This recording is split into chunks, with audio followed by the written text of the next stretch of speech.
leaders have told us that the war on terror may last 100 years. A new kind of war against a shadowy enemy that can never be defeated. Either you are with us, or you are with the terrorists.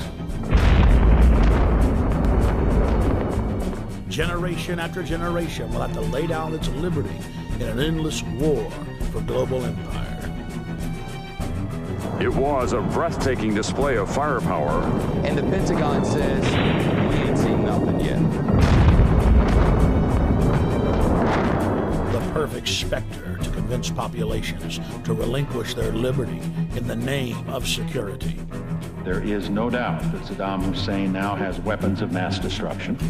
There is no doubt that he is amassing them to use against our friends, against our allies, and against us. And if he does not disarm, the United States of America will lead a coalition and disarm him in the name of peace. We've been told that we're facing a 100-year war that will last generation after generation. In this film, we will explore who pulls the strings and who benefits from the dark spectacle of modern warfare. We will answer the question, do the people know how they are controlled? Do they understand the systems of power that surround them? The modern propaganda machines of public relations that wash their brains and fill their minds full of ball games and mindless fluff? Is the population beginning to realize that governments throughout history have used the specter of fear to drive their populations into acquiescing to total tyranny? September 11th, national ID cards, Big Brother, the Iraq War, the 7/7 bombings in London, the invasion of Iran. How are they all interconnected? In previous films, we have focused predominantly on September 11th as the foundational event, the pretext for the current geopolitical structure. The smartest thing to do is pull it. And they made that decision to pull, and then we watched the building collapse.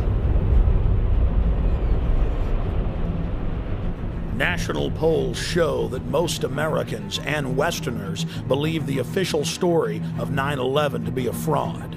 And a large part of that majority believes that 9/11 was an inside job. But the establishment press continues to contest any alternative view concerning 9/11. In this documentary, we will first look at historical events that are not contested, events where the fact of government-sponsored terror is not debated, but in fact openly admitted to by Western governments. There are literally hundreds of examples of government-sponsored terrorism in modern history, or what are known as false flag operations. We're going to start by looking at just 5 past examples, then we'll look at several modern cases. What is a false flag? The encyclopedia definition reads, false flag operations are covert operations conducted by governments, corporations, or by other organizations which are designed to appear as if they were carried out by other entities. The name is derived from the military concept of flying false colors, that is, flying the flag of a country other than your own. There are many variants of false flag operations, but one of the most popular carried out by governments is to stage a terror attack or horrible criminal incident and then blame it on your political enemies. One of the best-known cases of a false flag op was carried out by the newly elected Adolf Hitler on February 27, 1933. Nazi documents uncovered at the end of World War II, as well as testimony during the Nuremberg trials, revealed what many historians already suspected, that Hermann Göring had set fire to the Reichstag, the German parliament building. The Nazis then produced their patsy, Marinus van der Lubbe, an extremely mentally handicapped young man who was found rolling around in an alley behind the Reichstag naked. Van der Lubbe was then taken before a Nazi show trial, found guilty, and sentenced to death. He was beheaded on January 10, 1934. Using the crisis he had created to pass laws similar to the USA Patriot Act, Hitler became dictator and set his sights on the world. By March of 1939, Hitler had already seized Czechoslovakia. Having gained both Austria and Czechoslovakia, Hitler desired to move east against Poland. But he did not want to look like the aggressor. Hitler needed an excuse for attacking Poland. It was Heinrich Himmler who came up with a plan. Thus, the operation was codenamed Operation Himmler. On the night of August 31st, 1939, the Germans took an unknown prisoner from one of the concentration camps, dressed him in a Polish uniform, took him to the town of Gleiwitz on the German-Polish border, and then shot him. The staged scene with the dead prisoner dressed in a Polish uniform was supposed to appear as a Polish attack against the German radio station. German radio, newspapers, and newsreels were flooded with images of what appeared to be a dead Polish soldier who had dared attack the Reich. Now Hitler had his excuse to invade Poland, and the nightmare of World War II had begun.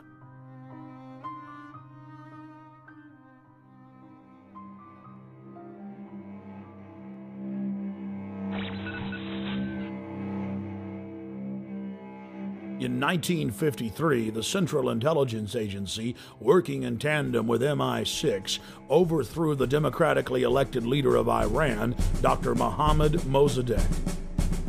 Mossadegh had been educated in the West, was pro-America, and had driven communist forces out of the north of his country shortly after being elected in 1951. Mossadegh then nationalized the oil fields and denied British Petroleum a monopoly. The CIA's own history department at CIA.gov details how U.S. and British intelligence agents carried out terror attacks and then subsequently blamed them on Mossadegh. In the late 1990s, large sections of Operation Ajax were declassified. The field commander of Operation Ajax was none other than the grandson of President Theodore Roosevelt, Kermit Roosevelt. Before his death in 2000, Roosevelt went public to the media, bragging about his patriotism in carrying out terror attacks in Iran and blaming it on the government. The provocations included propaganda, demonstrations, bribery, agents of influence, and false flag operations. They bombed the home of a prominent religious leader and blamed it on Mossadegh. They attacked mosques, machine gun crowds, and then handed out thousands of handbills claiming that Mossadegh had done it. The handbills read, "Up with Mossadegh, up with communism, down with Allah." Dr. Mohammad Mossadegh was incarcerated for the duration of his life. He fared better than many of his ministers who were executed just days after the successful coup for crimes that MI6 and CIA had committed. The CIA then formed the dreaded Iranian Secret Police, or SAVAK, and a 25-year reign of terror and torture then commenced. The operation was seen by Western intelligence agencies as a huge success. The CIA then successfully used the exact same technique in scores of countries to overthrow elected governments and dictators alike.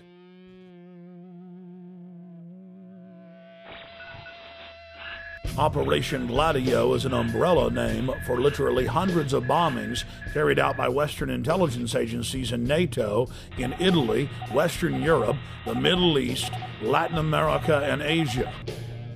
From 1947 until 1981, Italian presidents have gone public admitting Operation Gladio targeted innocent civilians and was to be blamed on leftists and communists. On November 22, 1990, the European Parliament had a resolution condemning the activities of Operation Gladio. The former Italian intelligence chief has come clean concerning Gladio's actions as well. Many other countries have declassified documents concerning Gladio. It is part of the public record that our government and other Western governments targeted trains, buses, schools. Several times operatives zeroed in on school buses, knowing that images of dead children would get the population hopping mad and ready to relinquish their liberties.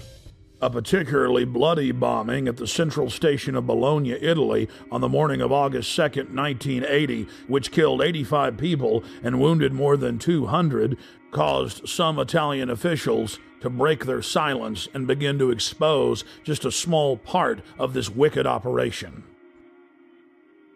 And now the Gulf of Tonkin incident. In the summer of 1964, President Lyndon Baines Johnson needed a pretext to commit the American people to the already expanding covert war in Southeast Asia.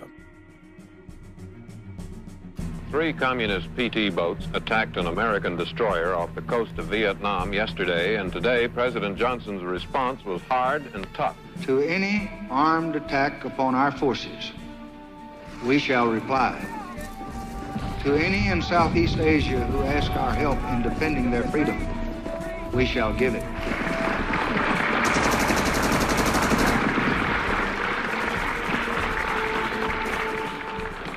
In November of 2001, the LBJ Presidential Library and Museum released tapes of phone conversations with the President and then Defense Secretary Robert McNamara, where they openly discussed plans to use the staged Gulf of Tonkin incident as a pretext to expand the war.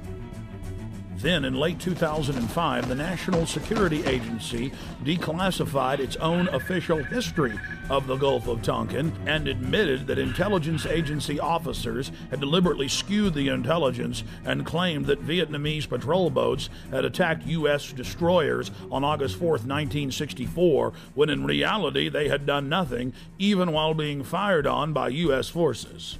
Congress then authorized the Gulf of Tonkin Resolution. The Tonkin Lie paved the way for 58,000 American deaths and over 1.5 million dead Vietnamese.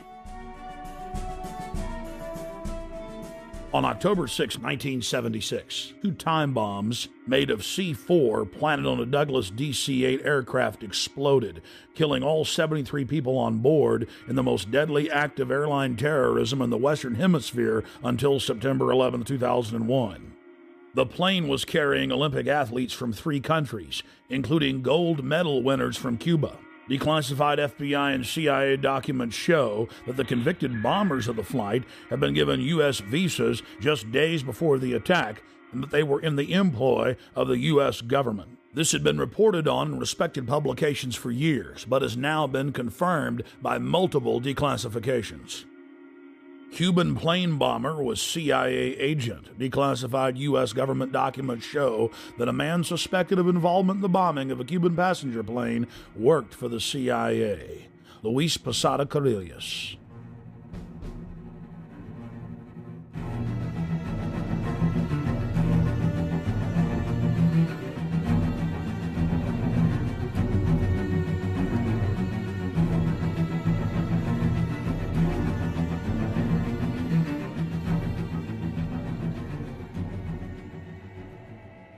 In the early 1960s, the chairman of the Joint Chiefs of Staff, Ella Lemonster, concocted a plan for false flag operations as a pretext to invade Cuba and for war with the Soviet Union. In Operation Northwoods, they planned to hijack jets by remote control, crash them, and blame the attack on Cuba. There were many other terrorist attacks they planned to carry out that were contained within the document. One scenario mentioned was the destruction of a U.S. naval vessel that was to be blamed on a foreign power as a pretext for war with any enemy they picked. President Lyndon Baines Johnson went operational with Northwoods on June 8, 1967 during the Six-Day War. During the Six-Day War between Israel and the Arab nations, the USS Liberty was sent by Johnson to collect electronic intelligence in the eastern Mediterranean. The clearly marked U.S. intelligence ship was 14 miles off the coast of Israel in international waters. A short time after the air attack had been completed, the 3 torpedo boats approached us from our starboard quarter at high speed and in an apparent torpedo launch attitude. Israeli surveillance aircraft flew low over the ship and clearly identified it as an American vessel. At 2 p.m. that afternoon, the USS Liberty was attacked by 3 Mirage 3 fighter bombers. From the onset of the attack, the fighter bombers were jamming U.S. signals. Not only were they jamming U.S. signals specifically, they were also unmarked, the only unmarked aircraft in Israel's arsenal. The fighter bombers strafed the ships with their cannons, dropped conventional munitions and napalm on the ship, repeatedly from stem to stern. After the Mirages had done their work, the ship was hit by medium bomber Dassault missiles carrying napalm and other munitions like white phosphorus. The USS Liberty was then attacked by 3 Israeli torpedo boats bearing Israeli flags. The torpedo gunboats opened fire with high-caliber machine guns and launched torpedoes. A single torpedo struck the ship, blowing a hole in both sides, entering the ship and leaving a 30-foot exit hole when it exploded. Then the torpedo boats began strafing life rafts in the water, an international war crime. While all of this was happening, the oversized American flag flew clearly above the ship. The attack on the Liberty went on for hour after hour after hour. During the entire attack, the USS Liberty continually called the Sixth Fleet that was nearby, begging for air support or rescue. 2 aircraft carriers in the Med responded by launching fighter aircraft. Unbelievably, they were recalled by the White House. Rear Admiral Geist, then commanding the carriers in the Sixth Fleet, called Washington personally to confirm the recall order. Secretary of Defense McNamara came on the line, and then President Johnson himself told Geist, "I want that goddamn ship going to the bottom. No help. Recall the wings." Imagine being Admiral Geist begging the president to allow you to defend an American ship that's under attack and being told by him that he wants the ship going to the bottom. Despite the fact that the U.S. carriers withdrew their help, a Russian spy ship appeared and witnessed part of the attack. After 3 hours into the attack, the Israelis withdrew because there were witnesses, allowing the damaged USS Liberty to limp to safety. 40 years after the attack on the USS Liberty, we know exactly what happened. I've interviewed former chairman of the Joint Chiefs of Staff, Admiral Thomas Moore. I've interviewed the admirals that were on the line who heard what President Johnson said. I've even talked to the head JAG officer of the Navy who was ordered to falsify the reports and cover up what had really happened. One of the Israeli pilots has gone public as well, saying that 3 times he refused over his radio to headquarters to attack the ship, saying clearly that it was an American ship in international waters and an ally. He was ordered under threat of court-martial to engage the ship. In a nutshell, this is what happened. President Johnson had personal control over the ship, parked it in the Mediterranean, made a backroom deal with Israel to attack it with an order to kill all aboard. Then the attack on the ship was to be blamed on Egypt. The U.S. would enter the war and take over the entire Middle East. In the aftermath of the attack on the most highly decorated ship in U.S. history, the captain and his entire crew were told they would spend life in prison or be killed if they told anyone what happened. Captain William L. McGonigal was given the Congressional Medal of Honor in secret and told not to tell anyone that he had won the award.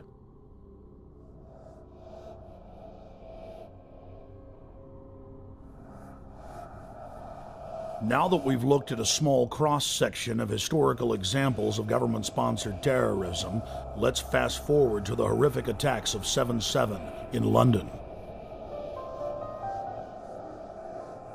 Prime Minister Tony Blair, leader of the Labour Party, was facing an uphill battle in parliamentary elections. National polls showed that his pro-war party was sure to lose. And then right on time, the bombings of 7/7 and 7/21 occurred. Within days of the London bombings, evidence began to emerge indicating Western intelligence agency involvement. I traveled to London from Austin, Texas, to personally investigate.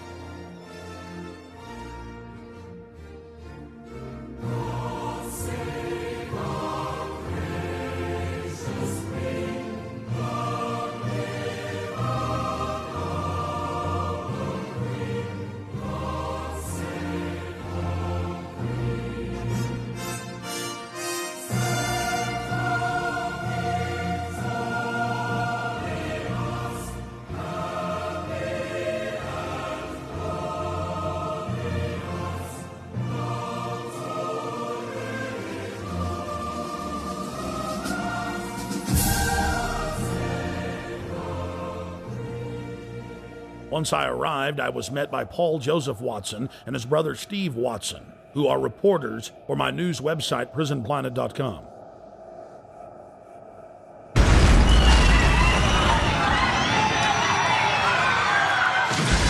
To understand the London bombings and who perpetrated them, you first need to look at 3/11/2004, the bombings in Madrid, Spain.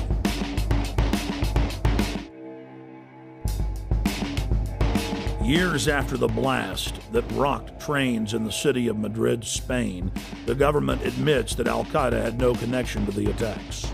Every one of the supposed bombers had intimate links to the Spanish security services, including the head of their bomb squad. The alleged leader of the bombers, who reportedly gave dynamite to the terrorists, was connected to the Madrid bomb squad.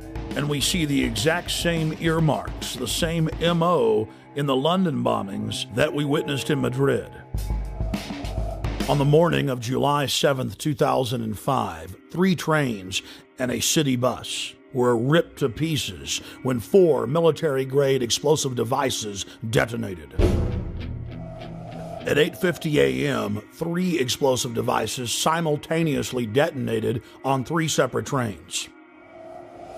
Within minutes, eyewitnesses were reporting to the press that there had been multiple terror attacks. Despite the fact that 3 train cars were burning wrecks strewn with dead and dying Londoners, Scotland Yard for over an hour and a half claimed that all of the disruptions were simply caused by a power outage in the London Underground. Power surge on the Underground, that's all we heard. I mean, the bus was about an hour after the Underground, so that's when I think everybody knew that it wasn't what it was, you know. I think it was just an excuse, power surge, whatever. Why would they say that, though, knowing it wasn't? Trying to cover up, probably, you know what I mean? So there wasn't no panic and everybody sort of like, just get on with everything, you know, so... Then, mysteriously, 50 minutes into the attack, the London Police Department orders the number 30 Hackney to Marble Arch bus to leave its normal route and to park at the corner of Woburn Square and Tavistock Place. At 9:47, a 4th bomb detonates, killing 13 civilians and injuring many others. Note, out of several hundred buses in service that morning, it's the only bus that the police take special control of and direct to Tavistock Square. I've been walking up and down this road, looking at the bus stops for a number 30. The bus stops have all the numbers of the buses on them individually. There's no number 30 on any of the bus stops. That's because the number 30 bus was specifically rerouted here on that day. To simplify it, there's no bus stop here. There's no number 30 bus stop here, no. Well, that was in the news, that it was specifically diverted here. They admitted that the number 30 bus was the only bus that was directed to a different area of the city. For what reason, nobody knows, but they admit that. So it's very strange that for no reason it would come down this road when it was bombed. Remember, while all this is happening, the police are on radio and TV telling everyone that it's just a power failure, an outage. Meanwhile, commuters on the bus were listening to other radio reports where eyewitnesses were reporting explosions. The supposed bomber on the bus with the rucksack became panicked and began looking in his rucksack in what witnesses said was a confused and frightened manner. Weeks later, police detectives investigating the case said that all 4 of the bombers on the 3 trains and the bus didn't fit the MO, the modus operandi of bombers. They'd bought 2-way tickets. They'd played games of cricket the night before. They had good jobs and happy families. One of the alleged bombers was caught by surveillance camera arguing with the ticket clerk about the price of his pass. After Scotland Yard detectives had a chance to talk to some of the eyewitnesses from the bus and the trains, they stated clearly on the record that they believed that the bombers did not know that they had explosives in their backpacks. This was only one of many huge developments in the case that only received bare mentions in the back of the newspaper. The July 29th edition of Fox News Channel's Dayside program revealed that the so-called mastermind of the 7/7 bombings, Harun Rashid Aswad, is a British intelligence asset. Former Justice Department prosecutor and FBI terror expert John Loftus exposed the fact that Aswad was being protected by MI6 and was clearly under their control. Aswad is believed to be the mastermind of all the bombings in London. On the 7/7 and 7/21, this is the guy, we think. This is the guy, and what's really embarrassing is that the entire British police are out chasing him, and one wing of the British government, MI6, or the British Secret Service, has been hiding him. And this has been a real source of contention between CIA, Hold on, John. Justice Department, and Britain. MI6 has been hiding him. Are you saying that he has been working for them? Oh, I'm not saying it. This is what the Muslim sheikh said in an interview in a British newspaper back in 2001. So he's a double agent, or what? He's a double agent. So he's working for the Brits to try to give them information about Al-Qaeda, but in reality, he's still an Al-Qaeda operative. Yeah. The CIA and the Israelis all accused MI6 of letting all these terrorists live in London. Now, we knew about this guy Aswat. Back in 1999, he came to America. The Justice Department wanted to indict him in Seattle because him and his buddy were trying to set up a terrorist training school in Oregon. The headquarters of the U.S. Justice Department ordered the Seattle prosecutors not to touch Aswat. Hello. Now, hold on. Why? And that's, well, apparently Aswat was working for British intelligence. Now, there's a split of opinion within U.S. intelligence. Some people say that the British intelligence fibbed to us. They told us that Aswat was dead, and that's why the New York group dropped the case. That's not what most of the Justice Department thinks. They think that it was just, again, covering up for this very publicly affiliated guy with Al Mujaroub. He was a British intelligence plant. Our CIA says, okay, let's arrest him, but the Brits say no again? The Brits say no.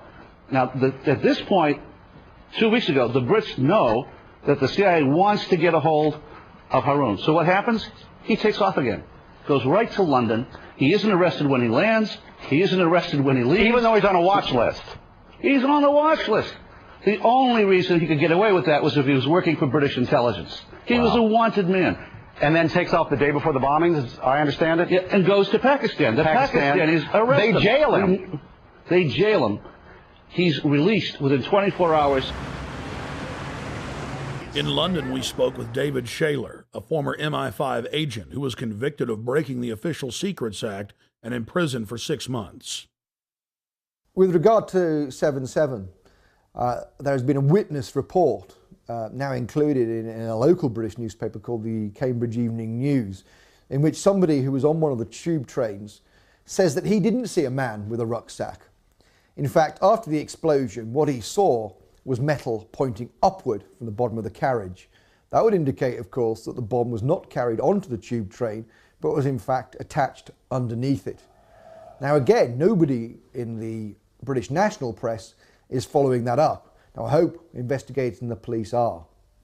A current member of British Parliament and a former cabinet minister in Prime Minister Tony Blair's government, Michael Meacher was sacked in 2003 for raising important questions on the eve of the Iraq War. Atrocity of London bombings where 56 people were killed. That was on the 7th of July, 7/7 we call it. It's a very convenient way of ensuring there is fear, of ensuring that there is control, and of ensuring that those who are in the know, and of course we cannot tell you because it is all secret, are in a position of extreme power. As part of our inquiry into the London bombing, we wanted to investigate the suspicious death of Jean-Charles de Mendes. Within days of his brutal murder at the Stockwell tube station in the London Underground, evidence of a cover-up began to emerge. What did you witness with the unfortunate Brazilian man that died? All we saw was the police running into the station with guns. That's all we saw. We didn't see anything else at all. And then after that, a couple of seconds after that, we were vacated down South Lambeth Road. That was all we saw. We didn't see anything else. I mean, are you sad for him and his family that he's dead? Oh, yeah, but at the end of the day, he should have stopped and surrendered, shouldn't he? If it had happened in his own country, he would have been shot down as well. So, with all that's gone on, the police were only doing what they thought was best, as far as I'm concerned. Why do you think he ran? Well, because his visa had run out, obviously, but he's not going to have armed police running after him just because his visa's run out, has he? So the police were protecting, you know, the people travelling on the tube, so I don't see any wrong in what the police have done at all. I understand your view on that. Why do you think they shot him 8 times in the head? Oh, I don't know. It's a lot of times to shoot him. It is a lot of times to shoot him. How many times did you hear they shot him? 5 at first. 5, and then, no, 3 first, then 5, then it went up to 8. So... And the police admit they tackled him and then shot him. Well, they told him to surrender, didn't they? They told him to stop, and he didn't. He carried on running, so, you know. What else could they have done, as far as I'm concerned? 007, huh? 007. License to kill.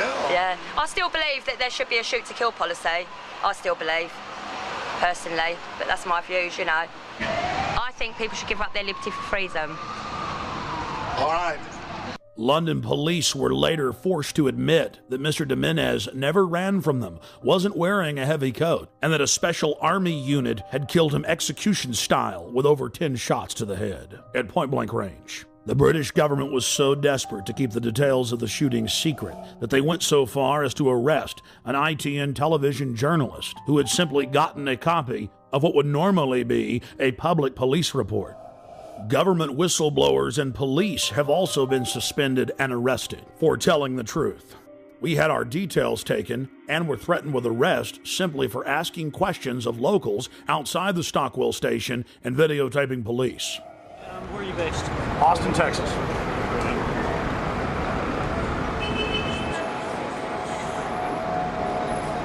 Alex, I'll take your date of birth. 2/11/74. Would you just rather see my driver's license? No, that's okay. Well, here, just let me do it. Take it down. That's all I need, mate. Well, I mean... And you're just, you're filming for a program back in the States or something? Exactly. In fact, I think it'll probably be broken into... Think about it, yeah. Sir, what do you think about this event? I think it's very bad that it happened. What do you think should happen? I think the policy of shooting should have been more thoroughly thought out. I'm afraid there must have been a terrible mistake here. I feel very sorry for the family and very sorry for the policeman that made a horrible mistake. Yeah, it's got to be bad for everybody. It's a tragedy all around, I think. Thank you. The police first claimed that it was a hot morning when official weather reports showed that it was around 60 degrees and that Mr. Jimenez was running down the street wearing a giant padded coat with wires sticking out of it, that he vaulted over the turnstiles, charged through a crowd of pedestrians, raced onto the train, and was about to detonate bombs when the heroic officers gunned him down. The authorities then conveniently claimed that all the surveillance cameras malfunctioned that morning. Police have now been forced to admit, thanks to watchdogs in their ranks, that none of the cameras malfunctioned, and they've now released the video.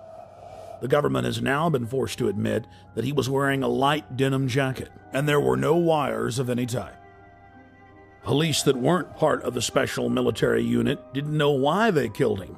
The police had followed him from his home. They knew that he was a Latin Brazilian working in England as an electrician. They followed him for 30 minutes as he walked from his home towards the station.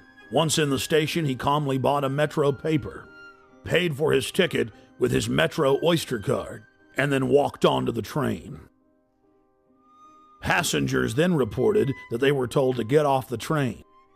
Once they'd stepped off, still looking through the windows, they saw the Special Forces police squat on Mr. Jimenez and shoot him over 10 times in the head.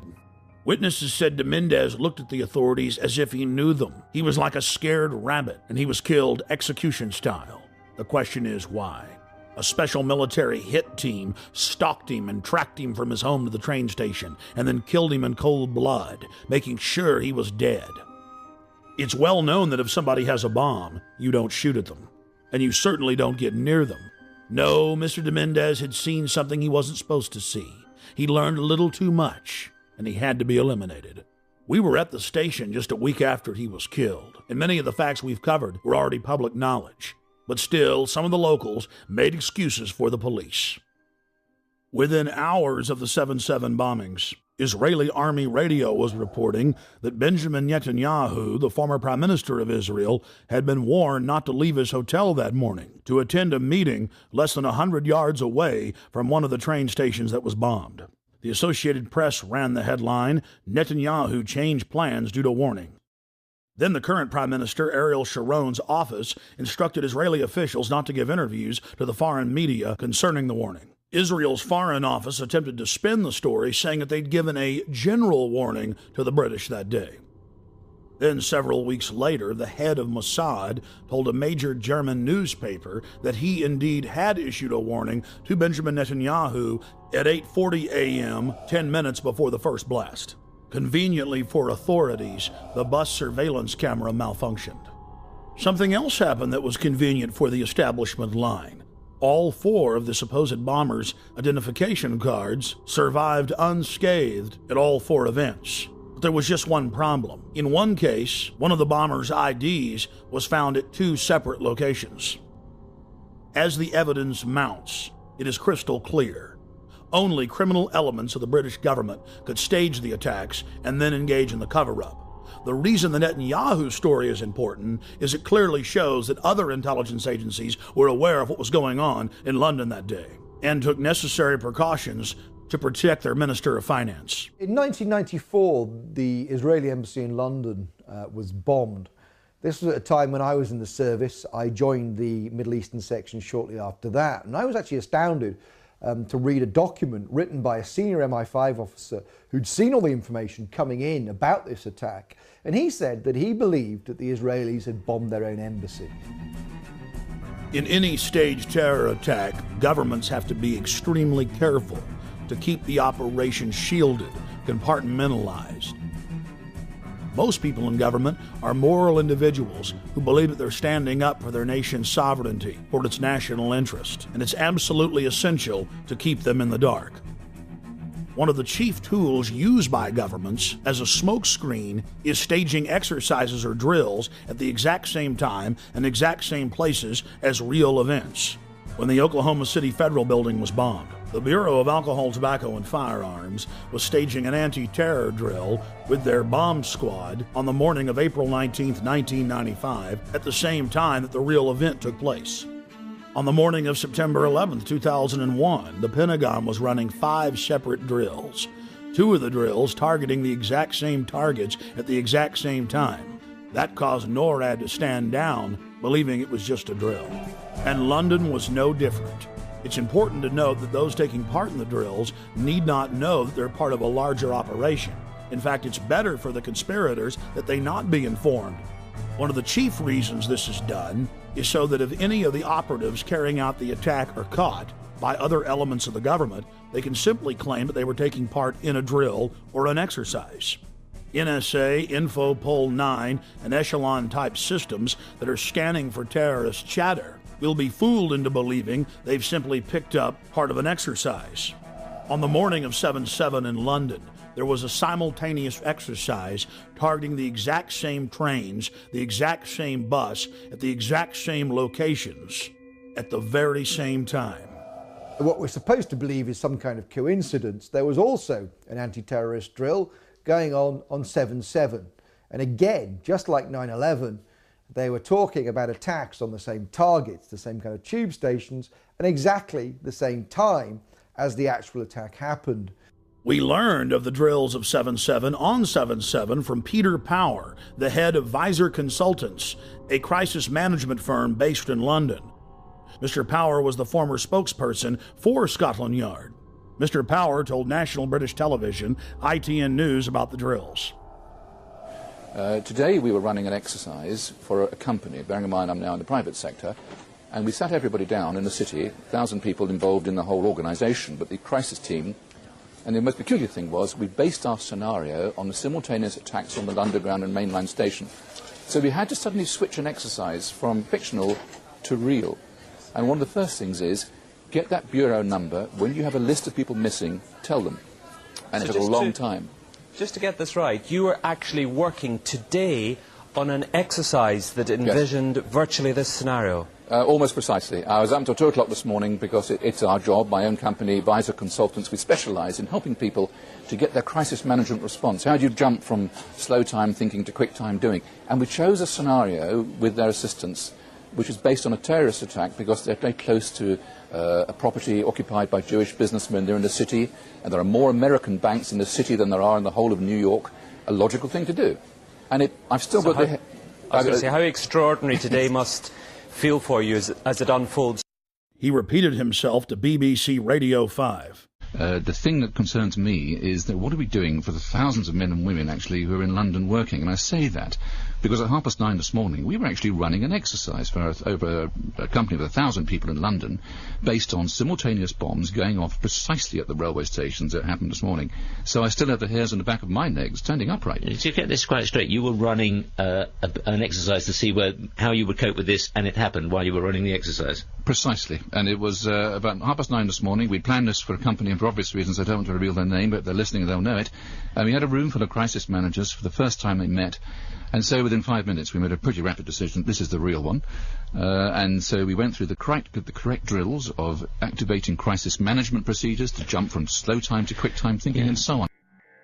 If we use a standard actuary employed by major insurance companies to calculate the probability of these events coinciding in a 10-year mean, we learn that the probability of this happening is greater than 1 in 300 tetragillion. To put that in perspective, that's a number with 41 zeros behind it. That is trillions and trillions and trillions and trillions and still more trillions times greater than all the grains of sand in all the world. To put that number in perspective, it has 41 zeros. Scientists using supercomputers have estimated that the Earth has over 7 quintillion grains of sand. A quintillion has 18 zeros. It would appear as some way of stopping the response of the emergency services or providing some kind of cover for what must be operations orchestrated in some way by the state. The evidence is overwhelming. All the telltale signs are there of government-sponsored terror. Only the British government had the know-how to carry out the attacks and to control the situation before and after the bombings. And of course, there's all the other admitted cases where the British government has hired terrorists to carry out assassinations or carried out bombings in their own country as a pretext for political control. And then, of course, there's qui bono, Latin for who benefits, who stands to gain. In the weeks leading up to 7/7, Tony Blair's poll numbers had fallen to the lowest point in his 7-year administration. His Labour Party was sure to lose the parliamentary elections. Support for the war was dismal. Despite the bombings, which did improve his approval ratings and support for the war, he was still only barely able to maintain control over the British House of Commons. In the wake of the bombings, Tony Blair's administration descended on the British people with a raft of tyrannical legislation, attacking the press, freedom of assembly, and setting up the conditions needed for a martial law takeover of the nation through the Civil Contingencies Act. And of course, the bombings took place while world leaders were meeting in Scotland, so Bush and Blair could grandstand and blame the whole thing on Iraq, legitimizing their war. Despite the fact that the G8 World Summit was coming to England on July 7th, the British government lowered the terror threat on the London Underground in early June and conveniently lowered security. We were told that we invaded Iraq to bring the nation freedom, but Pentagon documents show their real plan was to balkanize the nation into 3 or 4 sections and foment endless sectarian civil war. The true objective was to ensure that the nation remained in turmoil as a pretext to build permanent military bases, as well as delivering long-term profits to defense contractors. Think about it. Do defense contractors make more money if they were just in Iraq a year, or now the projected decade? United States, British, and Israeli forces have all been caught repeatedly carrying out staged terror attacks in Iraq in an attempt to keep the war going. In the interest of time, we'll look at just one example.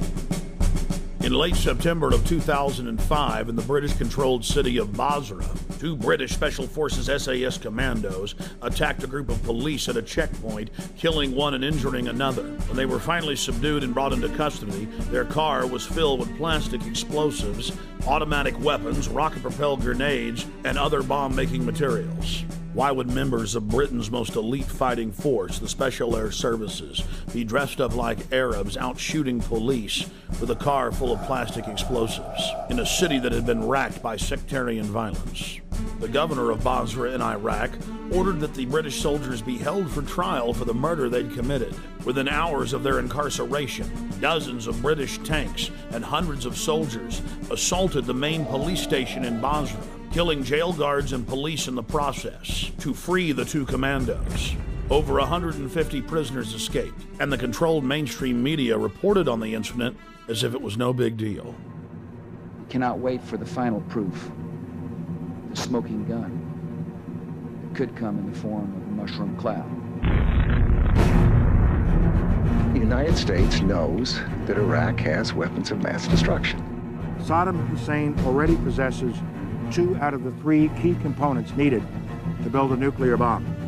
In early February of 2006, members of the British government leaked documents that the White House admits are authentic. Known as the White House Memo, it is the minutes of a pre-war meeting between Prime Minister Tony Blair and George Bush in the Oval Office. The minutes contain the discussion of a classic false flag operation, where Bush tried to lure Saddam into war using UN aircraft. Mr. Bush told Tony Blair of the extraordinary plan during a meeting in the White House on January 31, 2003, 6 weeks before the war started, the Times of London reported. The Times reads, President Bush had plans to lure Saddam Hussein into war by flying an aircraft over Iraq painted in UN colors in a hope he would shoot it down. The memo also contained details of President Bush's plan to have defectors claim they had seen weapons of mass destruction that didn't exist. Well, it is perfectly true that we now know that the evidence, both in the United States and in Britain, which was put before the people, turns out to be wrong. It was known to be wrong. It was fed to Parliament. It was fed to Congress in order to get the necessary support. But we don't want the smoking gun to be a mushroom cloud. When Congress threatened to block the reauthorization and expansion of the USA Patriot Act in 2006, President Bush announced that he would still enforce the law even if it was not a law. That, by its definition, is dictatorship. When President Bush was caught secretly paying off reporters and newspapers and television stations across the country to the tune of $1.6 billion in 2 years, the Governmental Accounting Office declared it illegal. Every single action by itself was a felony, and there were tens of thousands of instances. President Bush simply said that he was above the law, and it didn't matter if Congress said it was illegal, he was going to continue the practice. When a leader declares themselves above the law, you are living in an official dictatorship. We have found out from our time in the services that there are certain people in the press who work as agents of influence of the intelligence services. In Britain, it's very easy to reward people with privileges, with contracts, with honours, with appointments to the House of Lords, with knighthoods and so on. So no money has to change hands, but those people know very clearly that they have a job to put out propaganda on behalf of the services. Now, I have no problem, of course, with the services arguing their case in the media, but if they're going to do that, like anybody else, they should declare where they come from and why they're stating that point of view.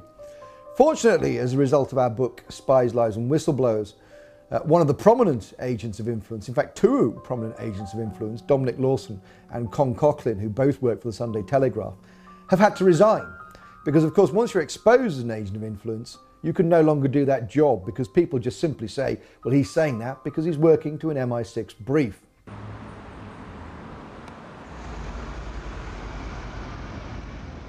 When Congress informed Bush that secret arrest, secret detention, and torture was illegal, he simply had his Attorney General, Alberto Gonzales, issuing a policy paper claiming that it was lawful. Known as the infamous torture memos, Gonzales said that they would simply stop calling it torture and call it pressure, and that if someone died in custody from torture, that was acceptable.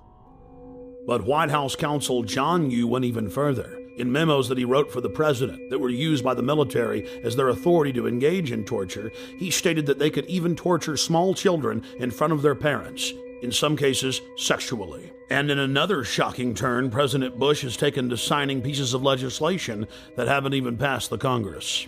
President Bush was also caught engaging in warrantless searches using the National Security Agency to spy on the American people. Bush claimed that he had executive authority to ignore any federal law he wished. The 1878 Posse Comitatus law bars the military from engaging in law enforcement activities against the American people. Bush was caught using the Defense Intelligence Agency, a branch of the Pentagon, to spy on peaceful anti-war activists. He again claimed that he was above the law. Bush then claimed that the Constitution gave him the right to spy on the American people. Of course, the Constitution and Bill of Rights says the exact opposite. In the midst of the scandal, the retiring head of the National Security Agency went before the National Press Club and informed everyone that there was no need of a warrant in America. He chastised a reporter who claimed that you needed probable cause to search someone. He said all that was needed was that it be, quote, reasonable, and the government would decide what was reasonable. My understanding is that the Fourth Amendment of the Constitution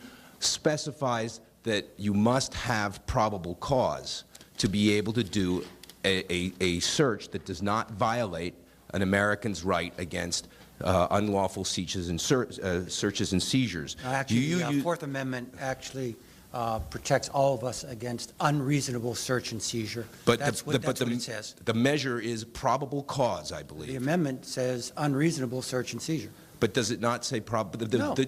The court standard, the legal standard, search and seizure. the legal standard is probable cause. General, you used the terms just a few minutes ago. We reasonably believe, and a FISA court, my understanding is, would not give you a warrant if you went before them and say, we reasonably believe. You have to go to the FISA court, or the Attorney General has to go to the FISA court and say, we have probable cause. And so what many people believe, and I'd like you to respond to this, is that what you've actually done is crafted a detour around the FISA court by creating a new standard of reasonably believe in place of probable cause, because the FISA court will not give you a warrant based on reasonable belief. You have to show a probable cause. Could you respond to that, please?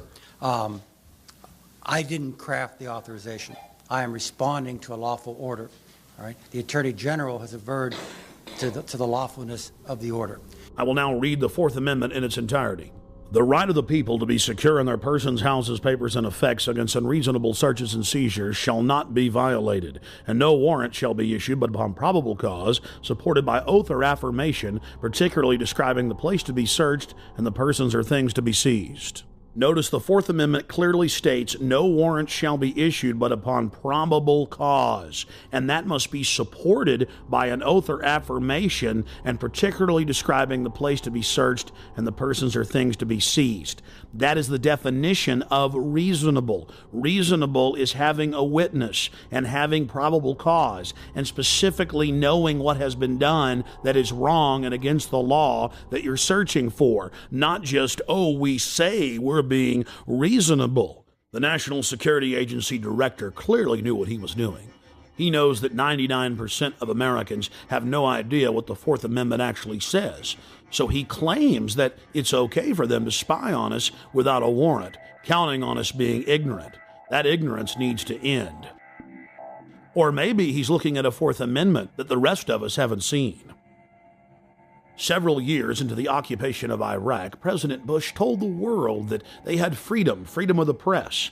Now it's been revealed that if you write one story critical of the occupational government, you are instantly arrested and sentenced on average to 30 years in prison. In some cases, reporters are simply executed or tortured. Then it came out that the Pentagon was covertly controlling almost every major newspaper in Iraq, and that PR firms were writing most of the stories in the United States. But it's not just going on in Iraq.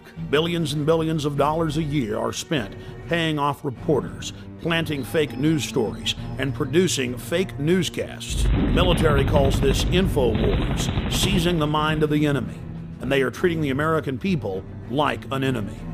When you learn that the Pentagon, the CIA, and the White House are openly engaging in military-style propaganda against the American people, then you begin to realize why large portions of the American population simply don't have their facts straight. We asked David Shaler about MI5 and MI6 connections to Al-Qaeda. I learned of an operation in which MI6, the British External Intelligence Service, had funded Al-Qaeda to carry out an operation to try and assassinate Colonel Gaddafi of Libya. Once I'd become briefed on a plot in which MI6 was funding our terrorist enemies without government permission, I no longer wanted to be part of that setup. We also spoke with former MI5 agent Annie Machon, herself a whistleblower exposing MI5 and MI6 wrongdoing. I went public in conjunction with my partner because we'd seen so many dreadful things going on, and we believe that the British public deserves better protection. My own not so much government but intelligence services were carrying out operations in which innocent Libyans died. David was briefed officially by MI6 officers on their attempt to assassinate Colonel Gaddafi by funding Al-Qaeda in Libya. So I felt the need to say something about that. It took a long time to have the courage to be able to do that with the newspapers in this country, but eventually I decided that was the only way forward. We had to leave our friends and family, we had to leave our jobs, our home, everything in London with 3 days' notice because the newspaper suddenly decided to kick into action. I lived in exile for 3 years. In fact, when I actually tried to use a legal route to alert the British government about MI6 funding Al-Qaeda, I was the one thrown in prison. We then tried to negotiate with the government. We tried to say, please take our evidence about the crimes we've seen. The government refused then, and to this day, 8 years on, they are still refusing to take David's evidence and my evidence about crimes committed by our intelligence agencies. We have sources who have told the press, sources in America from the State Department and the CIA have confirmed that payments were made to a group in Libya that was associated with Osama bin Laden. A document actually appeared on the internet which predates the attack and describes exactly the modus operandi, the way of carrying out the attack, the timing of the attack, the people involved, the Islamic extremists and so on, that I described when I went on the record. As a result of the attacks on 7/7, the British people seem much more complacent and will allow the state to infringe their liberties in a way that they wouldn't allow them to do otherwise. While in London, I learned that Parliament had just passed a law that would ban any type of free speech within several miles around the British Parliament building. Blair's approval ratings go up when there is an event. Bush's approval ratings go up when there is an event. What, quote, Muslim extremists in their right mind would carry out an operation that would empower the New World Order global empire, whose epicenter is London and New York and D.C.? Why would anybody put up with this? My friends, never give up your liberty. Stand up against tyranny. Learn the truth and find out who has the motive. Find out who has the motive to scare you into submission, to intimidate you, to bully you into accepting their wars of global war and empire and genocide. At a time like this, I think people are prepared to give up a little bit of their liberty, aren't they? Just a bit. I mean, yeah, it's okay. I mean, if you've got nothing to hide, it's not really a problem, is it? I think we should be just a bit firmer on what we've allowed here. I think we've been too democratic and we've been too soft. What it's done to people who wish to demonstrate is increasingly worrying. A lot of demonstrations, both at Genoa, at the G8 at Gleneagles, many other places around the world.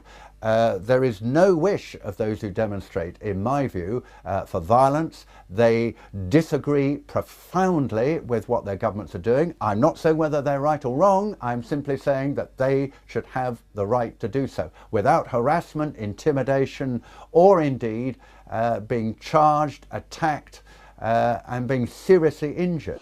Because the only ones who are going to be allowed to have the big loudspeakers out in the public areas, just like in China, are going to be the state. I must say one of the things that does concern me is Brian Hoare, who camped outside Parliament in the square, which actually faces the parliamentary buildings, faces the large iron gates where ministers come in and MPs go in and out.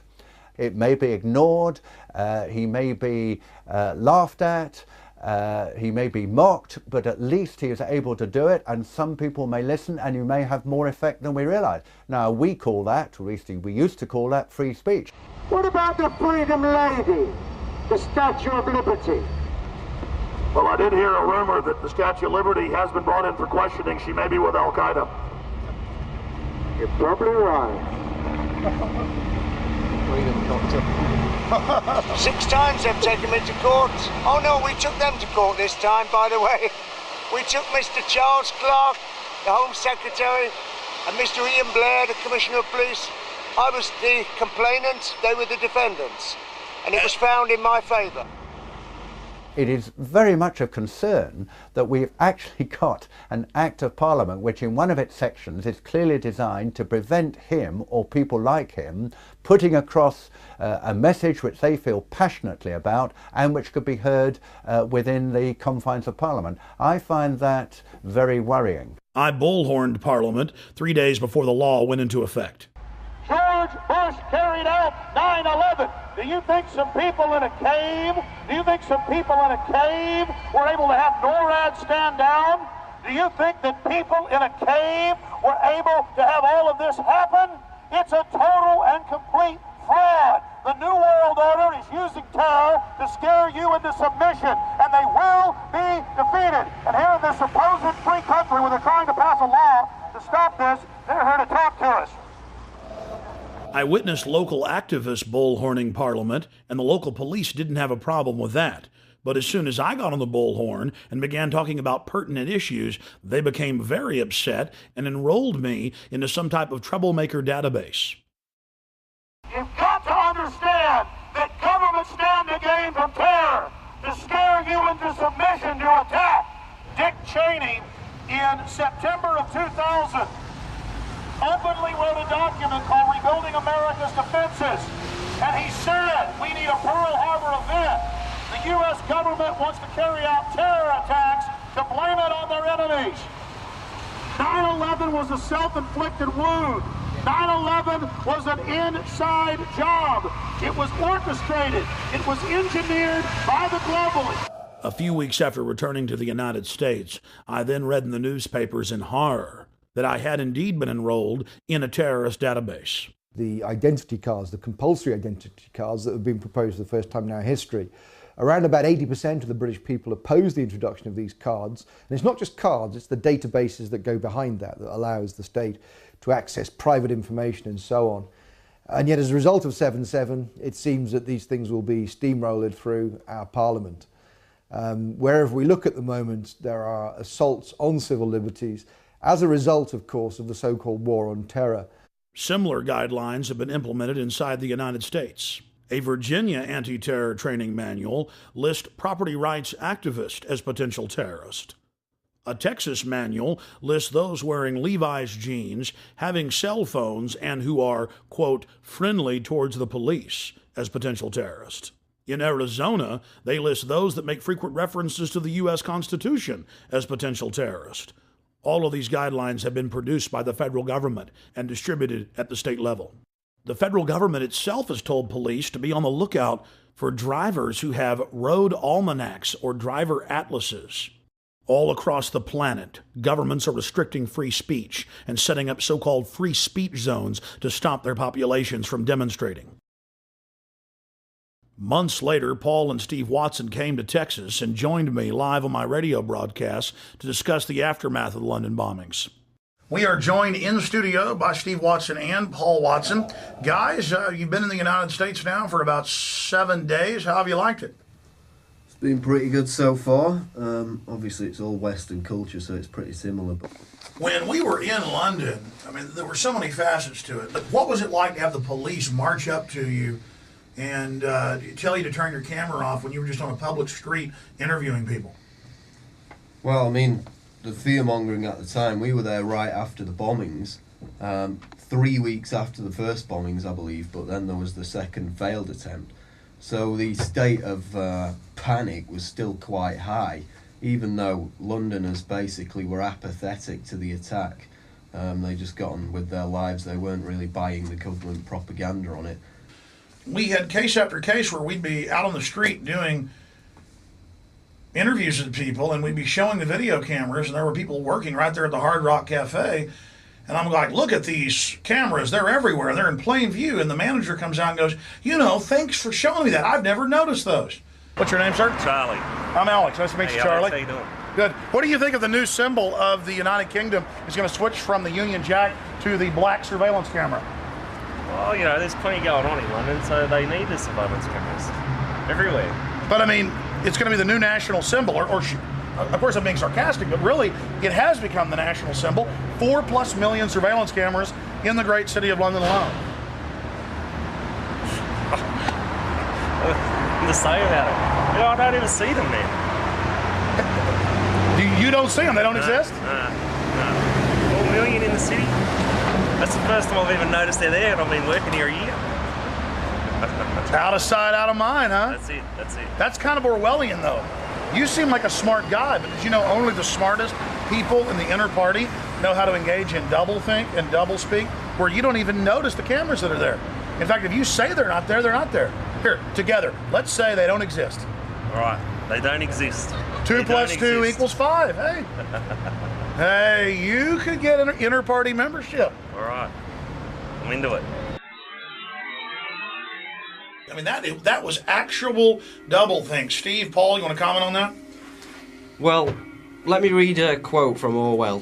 from 1984. Doublethink is an unending series of victories over your own memory, reality control.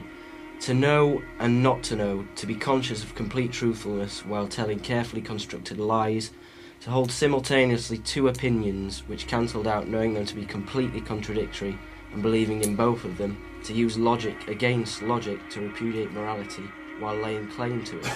And this is exactly what we saw over and over again in London. You've got a nest of, what, 6 or 7 cameras, and people are out there saying they've never noticed them. It's like, it's a survival mechanism to deny reality, but at the end of the day, it's not even a survival mechanism, it's quite dangerous. We were asking the attitudes of taxi drivers about the bombings. They were all quite ambiguous. They kind of believed the government line at that point. Do you ever wonder who's really behind it? Well, I've heard there's people who think that other governments are behind it. You know, British governments, American governments, people have said that. Oh, really? You heard that some people think it's the government? Yeah. Yeah, I've heard that. Really? How popular is that view? Pretty unpopular, I would have thought.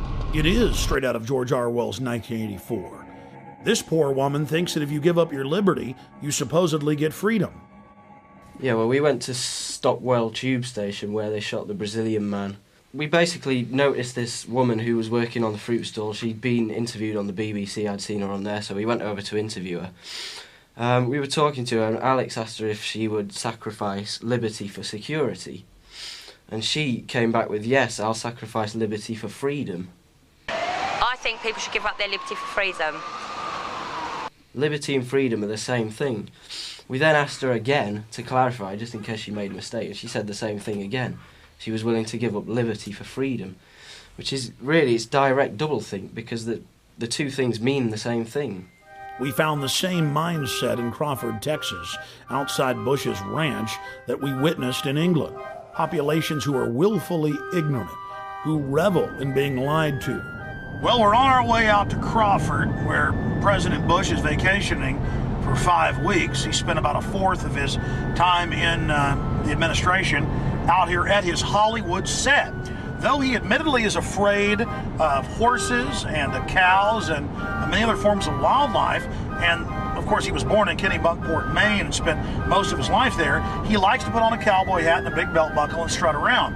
He meets with all these different world leaders and decides to, basically how to carve up the world. He meets with the Saudi leaders and holds hands with them. He meets with Ariel Sharon.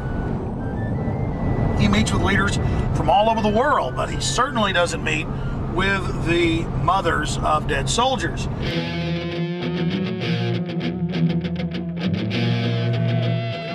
They don't have any skin in the game, so it's easy for them to say, let's keep our troops over there, let's complete the mission, even though we don't even know what the mission is. That's really a theme, that we got to get them before they get us. Do you think Iraq attacked us on 9/11? Maybe not Iraq itself, but the belief in the cause that those people have did. Yeah, absolutely. 15 of the 19 hijackers came from Saudi Arabia. Bush is out at his ranch holding hands with the royal princes, but then we've got to go into Iraq. No, I mean, seriously, sir, it's a serious issue. I know where you're going. Where do you think we're coming from, though, sir? I mean, tell me. A lot of you are trying to connect this, we're in bed with Saudi Arabia BS, and this is all a big farce to get Saudi oil and all that. That's not what it's about. So our government isn't in bed with Saudi, okay. While in Crawford, we ran into Ray McGovern and spoke with him about Iraq. Ray McGovern is a retired, senior-level CIA analyst whose career spanned the administrations of John F. Kennedy to George H.W. Bush. His duties included chairing national intelligence estimates and preparing the president's daily brief. I believe that they are still interested in permanent military bases there. I believe they are still interested in controlling the oil from that part of the world. And so it will be stay the course. It will be 6, 7, 8 U.S. troops killed every day or every week. And what's below the surface here was revealed to me by a very well-heeled gentleman who came up to me after a speech I made outside of Milwaukee in a very affluent suburb. He said, "Mr. McGovern, get real. I mean, what's your problem?" He said, you don't have any problem with, you don't deny that we need the oil, do you? And I said, no. He says, well, you know, 6, 7, 8, 10 Marines a week for the oil. You have to admit that's a very, very cheap price for the oil.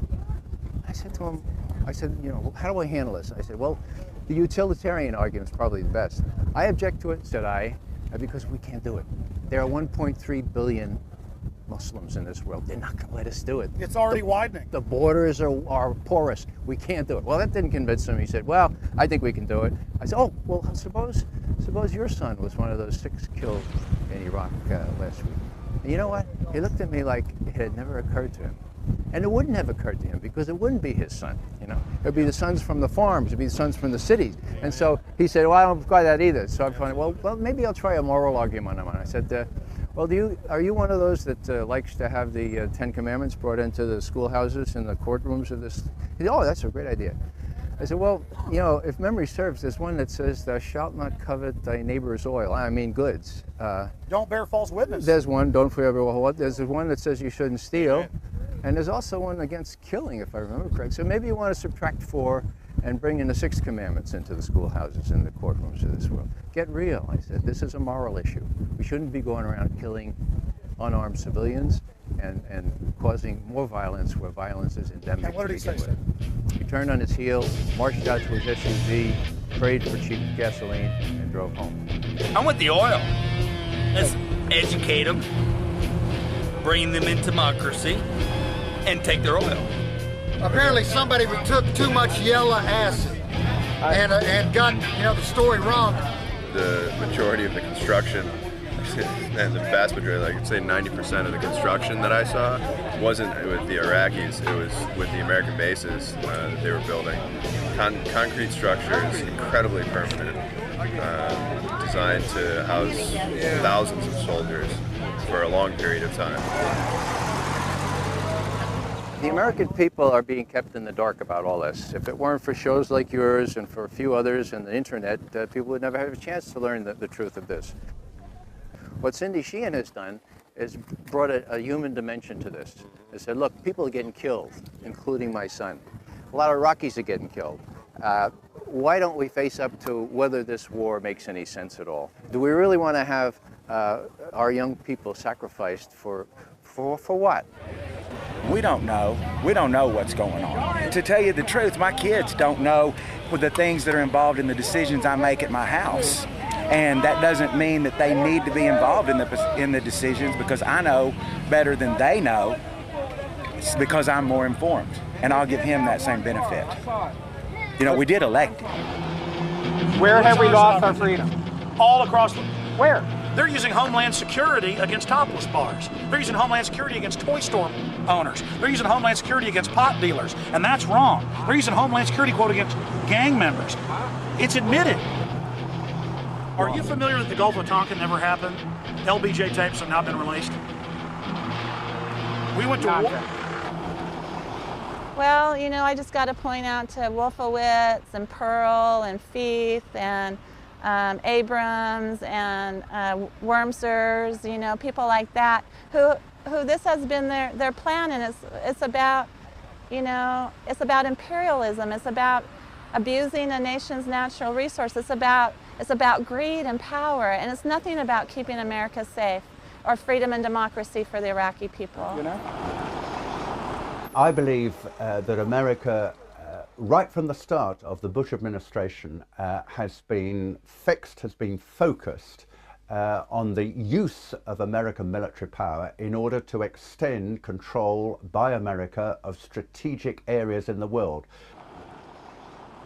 Now we have the Downing Street minutes, which show that as early as July 23, 2002, the head of British intelligence, just back from Washington, said to his prime minister, it's a done deal, the decision for war is inevitable, the war will be, quote, justified by the conjunction of terrorism and weapons of mass destruction, and intelligence and facts would be fixed around the policy of war. There's the proof that the intelligence, all this justification in quotes for the war, was a fraud from day one. The Project for a New American Century, the think tank, with the report called Strengthening America's Defenses. This is frankly a demand for full spectrum dominance by the United States. I think the most chilling aspect of the Project for a New American Century document is this kind of transformation of our foreign policy, this kind of strengthening of America's defenses is a revolutionary change and is not going to happen at all quickly, absent a new catalyst of massive proportions, for example, a new Pearl Harbor.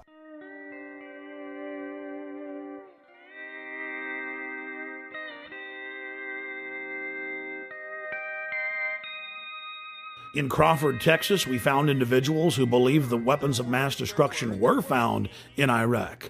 No weapons of mass destruction were found. Are you kidding me? Do you buy that? Yes. Of course there were mass. Of course there were. David, there were.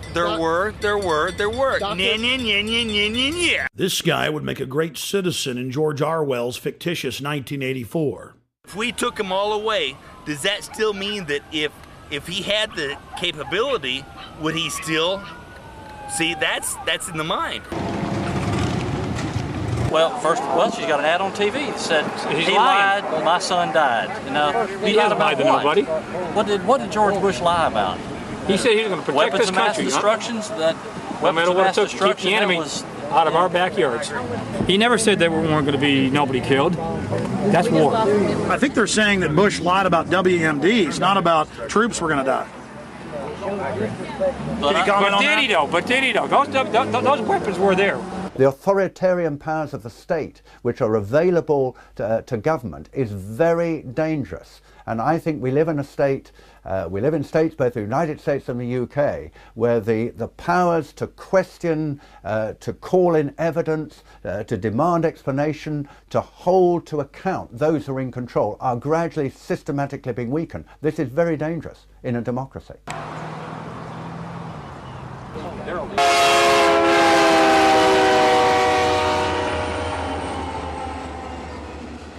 Now, Dick Cheney and John Bolton and others have been saying Iran poses an immediate danger. They could get a nuclear weapon before we know it. All the same things they said about Iraq. And so we have to do something about that now. You know, he said the same thing about Iraq, and like you said, he was caught red-handed. It's proven to be lies.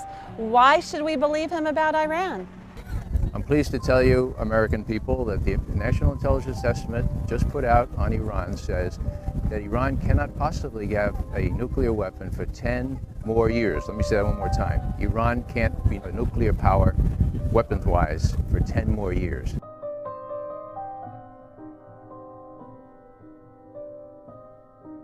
We have to look at whether our governments are creating enemies so that they can justify what they do. Of course, two of the biggest funders of American presidential campaigns are the oil industry and the arms industry. And it's in their interests that we invade places like Iraq. We're going to let the Israelis, or we're going to do it ourselves, attack the nuclear facilities in Iran. Now, people say, that's crazy. That is absolutely crazy. I agree. The problem is, folks, the people running our policy toward Iraq and Iran were widely known in the 1980s when I was briefing the Vice President and others as the crazies, okay? The crazies. You come in on Monday morning and somebody would say, guess what the crazies did late Friday night? And you'd know exactly who the reference was. It was to Wolfowitz, it was to Pearl. So all the same folks, some of them who have deserted the sinking ship like proverbial rats, okay? But it was Feith, Wolfowitz, and the rest of them. They were the crazies. There's a lot of other people that are have a dissenting opinion about this war, and then has another view of this war other than Cindy Sheehan, and other people have lost sons in this war and daughters. She needs to really go home and do this little protest some other way besides trying to make things sound like she's the only voice of America. 3 weeks later, this gentleman and many others got their wish. Free speech was banned for hundreds of square miles around Bush's Crawford Ranch. Now you can only protest on private property or designated free speech zones where no one can even see your protest. Look, tourist stuff's popped up here now. Let freedom ring. We decided to cap off our day in Crawford by traveling down the public highway to where the Secret Service had blocked off the public road 2 miles before the entrance to Bush's ranch. We were promptly told, as if America is now a third world police state, to get out of there, despite the fact that we were credentialed press. You need to get back in your car and excuse me. Really? Yeah, you have to get off the road. Oh, we're off the road, okay. Or is it all right to stand over here? Past your cars where you can stand. Oh, but the barricades are here. So let me get this straight. You believe that the U.S. government crashed those airplanes into the World Trade Center? Yes, the evidence shows it. You're full of Take a hike. The whole point about 9/11 is that it gave a pretext for a preconceived plan. That plan is in the PNAC document, which precedes 9/11 by almost a year. It became clear to us that the administration was using the corruption of intelligence to justify a war that need not happen. In my opinion, when you look at the details of 9/11 and you read reports that there were planes that supposedly contained terrorists but did not take off that day, and that the Flight 93, for example, was supposed to be aimed at either Capitol Hill or the White House, you're in fact looking at a coup d'etat, that they wanted to destroy the infrastructure of American government. There are a host of unanswered questions on all of this. The reason they're unanswered is because this president, this administration, will not answer the questions. Why is it that perhaps the biggest question of all, why is it that after, on 9/11, 8:20 a.m., when it was undoubtedly, without any question, that one of those planes had been hijacked, between 8:20 and 9:38, when the Pentagon was hit, an hour and 20 minutes, no US airplane was put into the air? There were drills on the day of 9/11 in which the American Defense Force was supposed to be dealing with mock hijackings. Obviously, those would have slowed down the response of national defense to the hijacked airliners.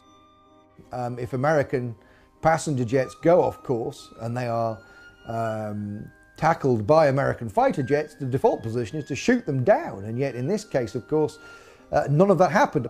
There was the Andrew Air Force Base 10 miles from Washington. It has a squadron of F-16 fighters. None of those was put into the air. This is absolutely almost incredible. The most powerful military technological country in the world, albeit under a terrifying attack, was not able to put planes into the air, which actually could probably have stopped at least the second and third hits. And we've got to ask why George Bush sat there with a group of school children for 16 minutes after he'd been alerted to a plane going into the second tower. The president's in Sarasota. He's told that the second plane has hit the World Trade Center. And the Secret Service guy immediately says, "We're out of here." The president stays for 30 minutes, folks, for 30 minutes. Now, how do you explain that?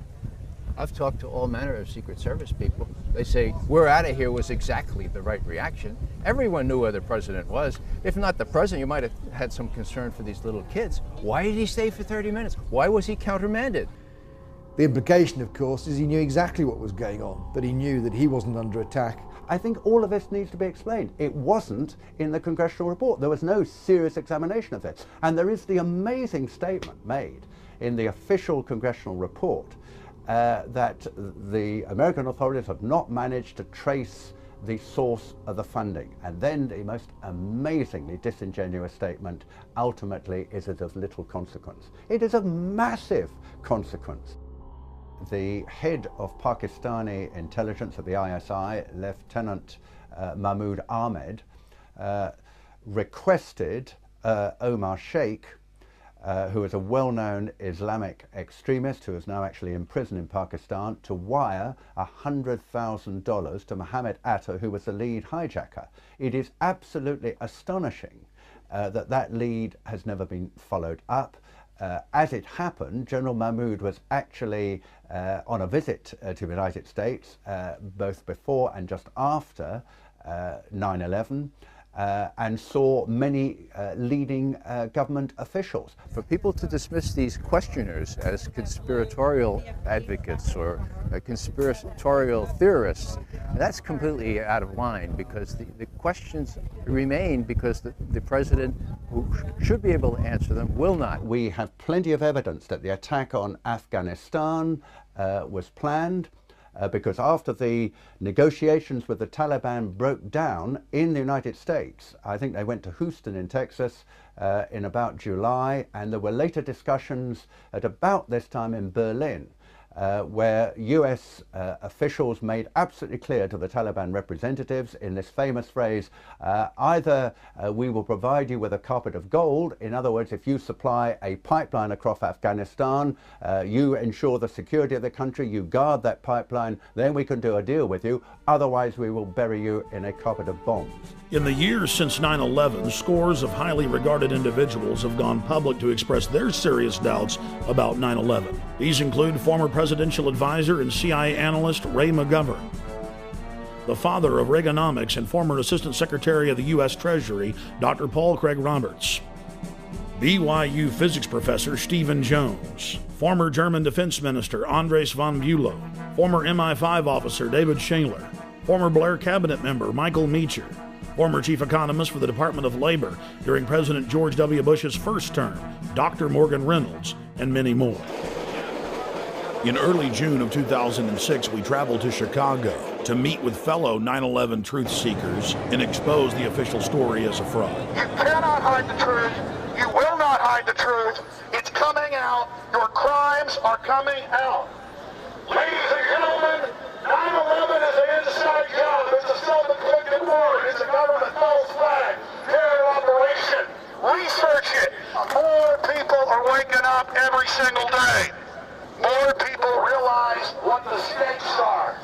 They love their families, and they understand that the government is carrying out terrorist attacks as a pretext to re-engineer America into a police state. Why? To capture us, to be their political slaves, to use us as an engine of global empire, to invade the planet. While in Chicago, we had a chance to again speak with former MI5 agent Andy Michon. I'm convinced that 9/11 was an inside job. And there are a number of compelling reasons why I think it was an inside job. Primarily the collapse of the Twin Towers, which look to me to be controlled demolitions. Also the collapse of Building 7 of the World Trade Center complex. Also the fact that the air defences were stood down that day, who benefited from the attacks, of course. So there were a lot of put options put on the airlines that suffered during those attacks. It's a whole range of different evidence that adds up to something very, very suspicious about 9/11.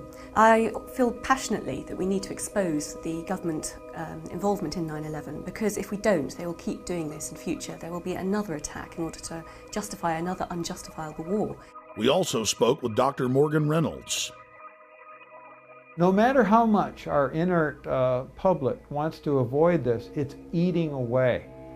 It's willful denial, willful ignorance. It's eating away at the underbelly of America.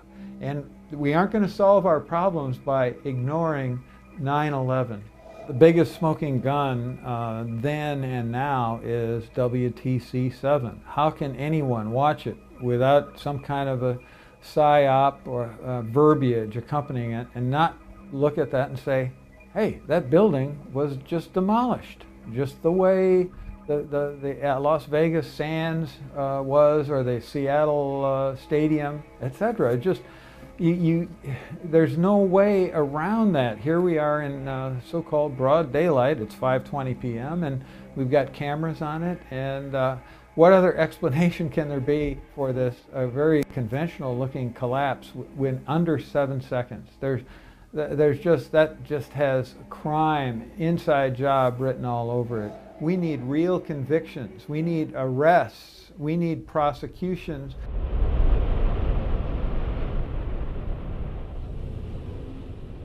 We also had a chance to speak to Professor Stephen Jones, who is a doctor of physics, concerning new bombshell evidence that conclusively proves that thermite was used to cut the main pillars in the World Trade Center towers. There is this molten metal molten material flowing out of the South Tower just before its collapse. There's a large quantity of yellow hot metal. And then I read about these pools of molten metal underneath both towers and Building 7 after their collapses. Now that fits like a glove with the thermite reaction, which produces molten iron. You also see in these videos of this molten metal coming up, you see this white ash, this dust that comes off. Now that combination, yellow hot molten metal, white ash floating away, that's his signature characteristic for thermite. And then finally, we got some samples of this metal, the previously molten metal. Using advanced techniques like proton-induced X-ray emission and an electron microprobe, we've found out what's in these samples. We're finding iron, also sulfur, potassium, and manganese. And these are characteristic of a variation of thermite, which is used to cut through steel very rapidly. It's called thermate. It's like, sure, you can take a knife, you take the butter out of the fridge, and you cut through that butter. Now, adding sulfur to thermite and also potassium permanganate, these chemicals, it's like heating up your knife to a very high temperature. Now it slices right through the butter. Even if the butter is cold, slices right through. Same way here, by adding sulfur and potassium permanganate to thermite, it'll now slice through structural steel very rapidly. But the end products then, you'll have sulfur, and potassium, manganese, and iron. And that's what we see. Thermite had to be planted in the buildings, which of course implies directly an inside job. Someone had to have access into the buildings. Then in mid-March of 2006, actor Charlie Sheen went public on my syndicated radio show and simply called for a new, independent investigation and questioned the official story. Sheen knew that the establishment lapdogs would attack his personal past, whether real or manufactured, instead of challenging him on the facts. So Charles Sheen preemptively challenged them to challenge him on the facts, something they steadfastly refused to do. Literally hundreds of vicious hit pieces were written in newspapers worldwide. Every old rumor was dredged up and thrown at Sheen, and a fresh raft of allegations was launched at him. The only national television program that was fair in its presentation was Showbiz Tonight with A.J. Hammer on CNN. On Showbiz Tonight, Charlie Sheen speaks out on a controversial theory that the government covered up what really happened on 9/11. Taking over 4 commercial airliners and hitting 75% of their targets, that feels like a conspiracy theory. Tonight, we dig even deeper. The host of the radio show on which Sheen leveled his startling allegations joins us live right here on Showbiz Tonight. The radio host who interviewed Sheen is Alex Jones of the Genesis Communications Network. Alex joins me live from Austin, Texas to talk about Sheen's riveting comments. Alex, as I mentioned, the response that we got from doing this story last night, absolutely shocking. So I want to know how it actually all came about. How did the interview with Charlie Sheen actually happen? Did you guys reach out to him? Did he call you? What was the deal? Well, just to make something clear, Mr. Sheen has amazing courage to do what he's done, and he contacted me. He's been watching my documentaries for years. He's one of the most informed people that I've talked to in Hollywood on this subject. Listen, for years, Hollywood's been on fire with people knowing the truth about 9/11, and I was the first to expose 9/11 on the day. In fact, 2 months before, I had intel that elements of the military-industrial complex were going to carry out the attack. I said they'll use bin Laden, the known CIA asset, as their patsy to take the blame for attacking the towers. So Mr. Sheen is only exceptional in that he has courage in going public, courage that no one else in Hollywood had. I mean, here's a CNN poll from Anderson Cooper a year and a half ago where they said, is the government covering up 9/11? Could they be involved? 90% when the poll closed on CNN said this. So listen, I have my own syndicated show. I've done 4,000 radio interviews in the last 4.5 years. Almost no one calls in and disagrees now. We have the majority view and we have the evidence. And Bottom line, there are declassified U.S. government documents like Operation Northwoods that ABC News reported on back in 2000. Operation Northwoods, Google it, and in there the U.S. government, an element of it said we want to hijack jets by remote control, crash them, and blame it on the Soviet Union and Cuba. Now, that was decades ago. This is why we believe this. Right. Then you look at the official story, the firefighters, the police, hundreds of them saying there were bombs in the buildings. They were told to shut up. You look at Building 7, detonators are going off. You can see the explosions. And Alex, a lot of this is what Charlie Sheen was covering. I'm actually just curious, did he reach out to you guys? Is he the one who put the call into you? Sure, is that how he wound up on your show? Sure, he called me a few weeks ago and said that he loves this country. He has nothing to gain from this. I mean, in fact, it's dangerous for him to do. But he said, I love this country and my kids so much that I'm going to do this, Alex. And I said, God bless you, because now it may spur other Hollywood people who've got major pull, who know the truth, to start going public. Look, it's really simple. Let's understand this, okay? 9/11 was an inside job. It was a self-inflicted wound, and what Charlie Sheen is doing is just amazing, and he can only be commended for it. And all he's calling for is a real investigation. I go further at Infowars.com and PrisonPlanet.com. We lay out how it happened, what took place, and it's not just Charlie Sheen. I've interviewed. CNN has interviewed some of these people. The only network that I've seen doing it. You guys have interviewed. There have been physics professors that have gone public. There have been the heads of mining colleges that have gone public. George Bush Sr.'s top CIA advisor who briefed him and briefed Ronald Reagan, one of the highest level guys at the CIA, says our government is clearly involved in carrying out terror to blame it on foreign enemies. Did you know that on CIA.gov, they admit that they carried out terror attacks in 1953 to blame it on Mohammad Mossadegh in Iran as a pretext to overthrow Iran? I'm all good stuff and all stuff that needs to be talked about. But the question is why? Why have so many of the major media outlets not talked about these alternative theories that exist behind 9/11? Why is that? Mark Twain said that in the beginning a patriot is a scarce man, hated and feared and scorned, but in time when his cause succeeds, the timid join him, because then it costs nothing to be a patriot. A lot of people don't have the courage that you have, AJ. A lot of people don't have the courage of Charlie Sheen. They don't have the courage of the German defense minister Andres von Bülow, who 2 years ago What do you think they're afraid of that's going to happen to them? They're afraid of being beaten up by the hordes of neocon intimidators who try to go out there with their Gestapo Nazi tactics to try to bludgeon everybody with their blogs and radio shows to shut up. But they've lost power because people have learned that they're a bunch of liars. They lied about the WMDs. They've lied about everything, and now their credibility is totally blown. The new White House memo just came out where Bush was talking about staging the shoot down of American planes to blame it on Saddam. That's public. That's admitted. We have been getting an overwhelming response to our Showbiz Tonight question of the day. Charlie Sheen speaks out. Do you agree with his assertion that there is a government cover-up of 9/11? Let's take a look at how the vote is going so far. 82% of you say yes. Only 18% of you say no. I had a sense that this thing was going to get hot. I didn't realize that, as you say, it was going to go supernova. That if they continue to attack me personally, it only gives credence to our side of the argument. People want the truth. They want the truth. And what's been offered to us resembles nothing of the sort. He says is, don't believe me, check out the facts. Go look at the evidence. Don't believe the attack dogs. It isn't about Charlie Sheen or Alex Jones or A.J. Hammer. Right. It's about NORAD standing down. It's about bombs in the buildings. It's about Pentagon documents saying they wanted to carry out these attacks and blame it on foreign enemies. This is all public. That's why all these physicists and politicians and people and congresswomen, ideas are bulletproof. And the New World Order better stop carrying out terror attacks. We've caught them over 200 times in the last 100 years. Western governments doing this. Hitler does it. The British do it. The Russians did it.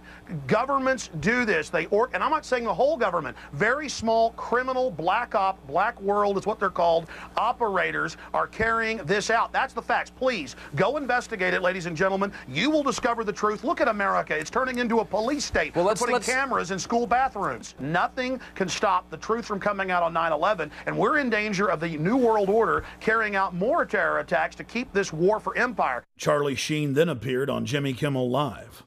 Sheen again threw down the gauntlet and challenged his detractors to look at the facts of Building 7 and the 5 frames from the Pentagon.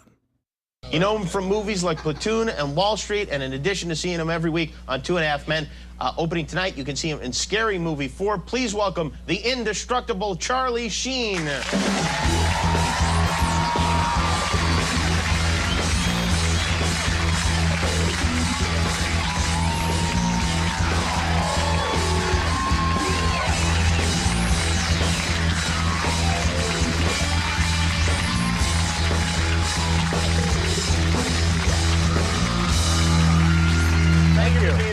almost Easter. Hey, back at you. Thank you. You had some interesting comments. You were on a radio show and you talked about 9/11, and you have is it a theory or you just don't believe the government account of what happened on 9/11?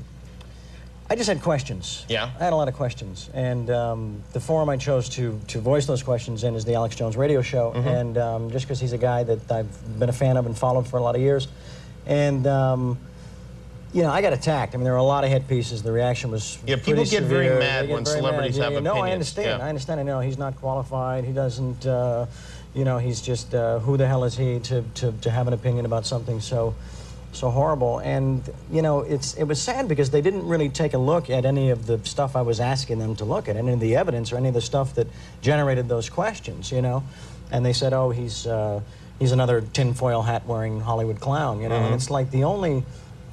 You know, I felt that the only real validation I needed was just being a tax-paying American that loves my country. Yeah, and I mean, it's just something that you wonder about and you would like to know more about, Sure. I assume. And did you study the tapes? And I've done a lot of research, and it's not just me, it's the people that have come before me, the experts and the engineers and the physicists and the scientists and the scholars that raised a lot of these things, and I took a look at their research and said, yeah, it doesn't add up. A lot of it doesn't add up. Hence these questions, you know. And there's two areas. There's Building 7, and there's the 5 frames from the Pentagon. Don't listen to me. Do your own research, you know. But I think that, you know, what happened to a time in this country when we were entitled, when we had a constitutional and a God-given right to be curious about things that didn't make sense. That's all it was. Because we have a lot of cable shows now, and thank you. And they need stuff to be mad about. So, you know, stuff like this is like, oh boy, we could yell about this for an entire week. And plus, with your dad being the president and all, it puts a lot of the focus on that. That's true. Yeah, I should have conferred with him before I came out publicly. You know? Within weeks of Charlie Sheen throwing down the gauntlet on national television, the federal government released 2 new videos, almost identical to frames released 4 years before by the Pentagon. We've got to ask questions about why the Pentagon could be attacked. This is supposed to be the most defended building in the world. We've got to look at the stills that were released from video footage of that day, which claim that a jetliner went into the side of the Pentagon and yet appear to show some kind of guided missile going in there. The establishment press chortled with glee, as if the new footage conclusively proved their claims. Tonight's other big story, the Pentagon releasing the first video showing American Airlines Flight 77 crashing into the Pentagon on September 11th. Well, that's a question. Does this prove once and for all that is where that airplane crashed? Well, I would have thought that over the years that was never a question, but some folks had a question about that. I think that question is now once and for all answered. Since the first days of 9/11, the establishment press has only focused on the Pentagon controversy and not the hundreds of other smoking guns and serious questions that have been raised. We have to ask ourselves, why? As if it was by design, the new frames only intensified the debate. No passenger plane is evident in the still frames. They're more than happy to endlessly focus on the Pentagon, but they won't touch Building 7.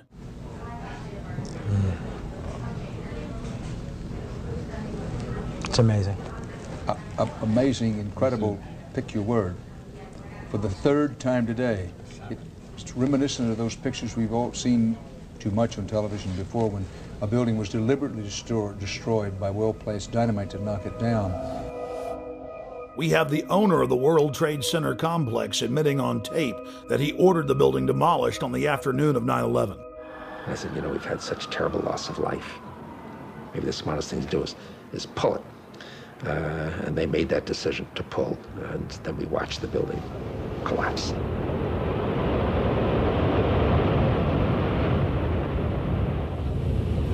"9/11 was just one salvo in an ongoing war against the free peoples of the planet. It's all part of their terror storm."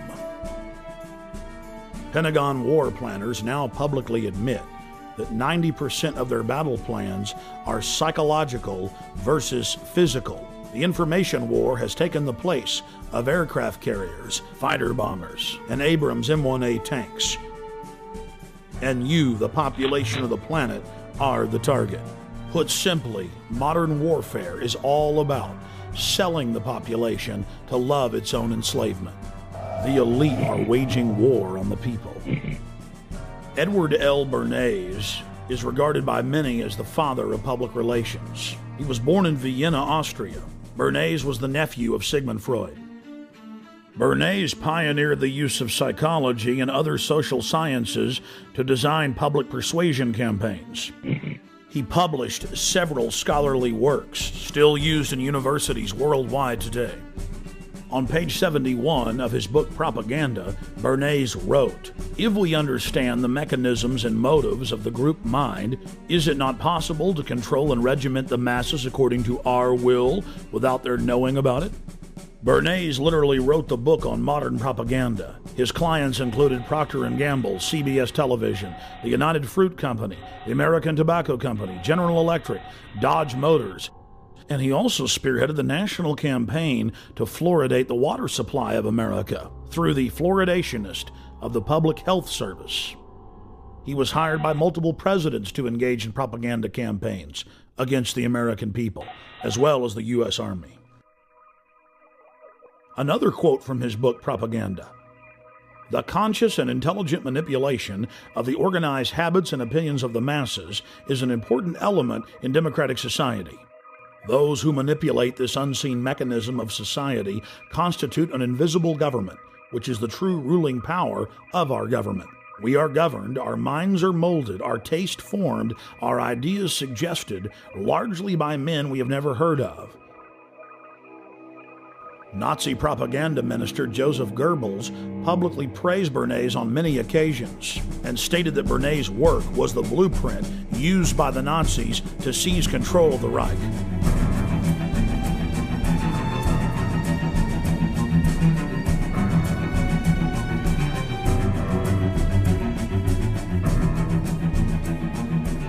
Edward Bernays advanced the science of propaganda light years. But more than 60 years after his heyday, the science of mind control is thousands of times more sophisticated than even Bernays had envisioned. Since the dawn of man, bullies have attempted to dominate and control the tribe. Human history has been one long struggle of the independent free human against organized crime syndicates attempting to enslave him. Brute force has been replaced with intimidation and propaganda. We are manipulated into enslaving ourselves. We are conned into believing that the establishment is our loving keeper and not our parasitic master. The New World Order architects are a group of predatory control freaks who have enslaved humanity and are desperate to keep control of their cattle. The elite is threatened by independent free humans who control their own destinies. They're threatened by intelligence, by beauty, by honor, by family. They seek to control and steer the destiny of humanity in a direction that secures their power monopoly forever. They are sadistic. They are callous.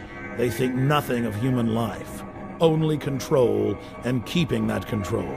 The entire world is being engineered, designed to be a prison planet, a control grid over free humanity, where no dissent is tolerated. Once you realize that the establishment is laughing at you, you can begin to research the truth and start fighting back. Once you understand their game plan, it's very easy to defeat. Knowing who your enemy is half the battle. Taking action is the other half. You only have to free your mind, and defeating the globalist will be easy.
purchase additional copies of this film, or to see dozens of other films and important books, be sure and visit Infowars.com or PrisonPlanet.com.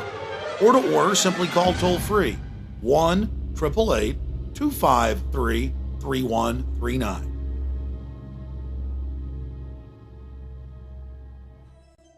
Hey guys, get your cameras on. Yeah, what's going on? I've almost been arrested 3 times every day, anywhere in the city, videotaping anything. It is an absolute nightmare.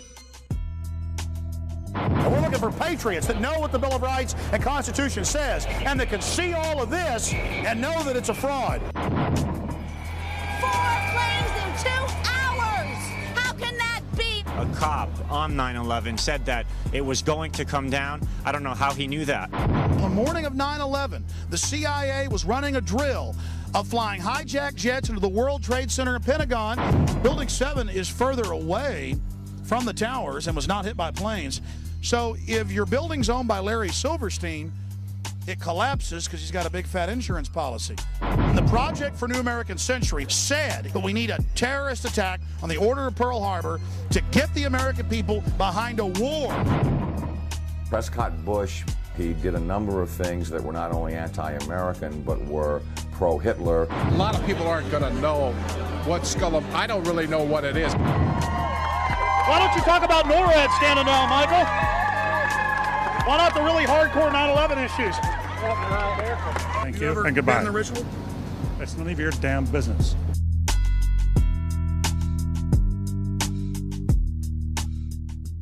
We're talking about the Bohemian Grove and trying to see what locals think about it. You're talking about the Bohemian Grove, quote-unquote elite and presidential retreat. I can't even begin to imagine what we're going to discover when I infiltrate tomorrow. What about the rituals? Have you heard anything about the rituals that go on? Oh, there's all kinds of rumors about rituals. Oh no, it's politicians. And now we're going to infiltrate. I think we should go and see what we can see.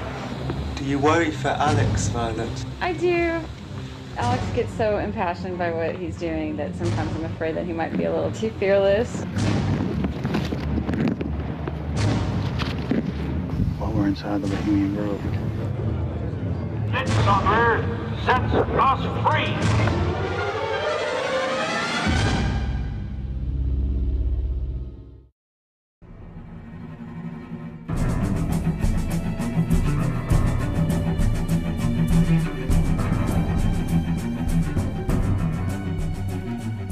Presenting our next speaker is a man who needs no introduction. His recent courageous radio and television interviews have sparked a worldwide momentum in favor of the 9/11 truth movement. He is the star of over 100 major motion pictures, including Wall Street, Red Dawn, and Platoon. Currently, you can see him on CBS's 2.5 Men. Ladies and gentlemen, the indestructible Charlie Sheen.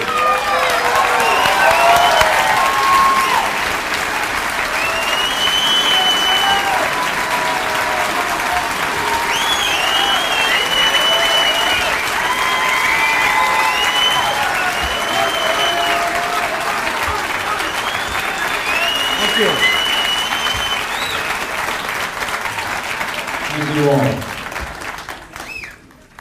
That is so moving. Thank you. Thank you all for coming. Good evening.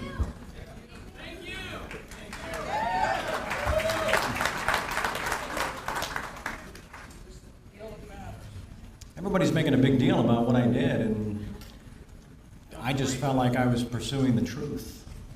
That's all.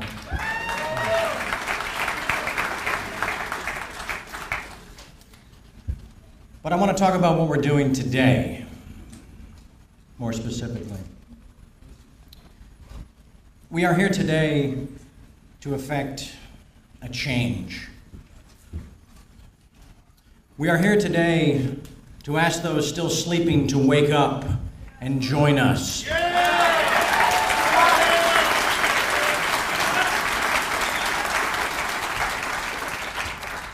We are here today to present a case forged in science at the bedrock and common sense in its foundation. We are here today to fire a warning shot across the bow of mainstream media to remind them of their original responsibility as civil and political watchdogs.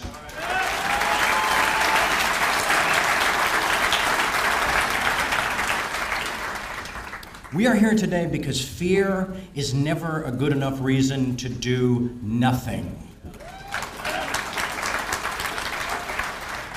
We are here today to fuel the deconstruction of the official myth. We are here today to hold our course, to bang our drums, to sharpen our focus. Yeah! We are also here today to exercise our right to assemble.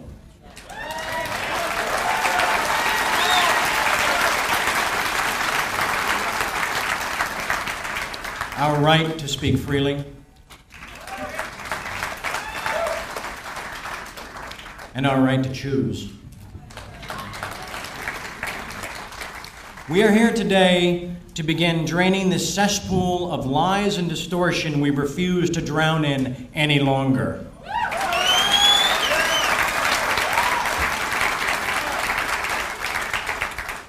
We are here today to unleash a juggernaut of truth.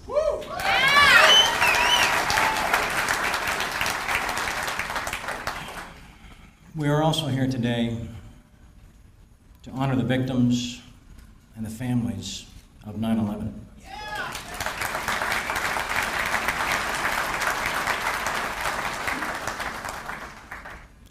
We're here today for our children.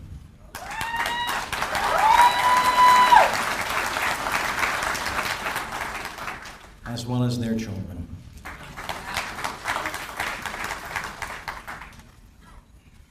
In our country's great history, every seminal movement, every groundbreaking event, every pioneered moment began with one person.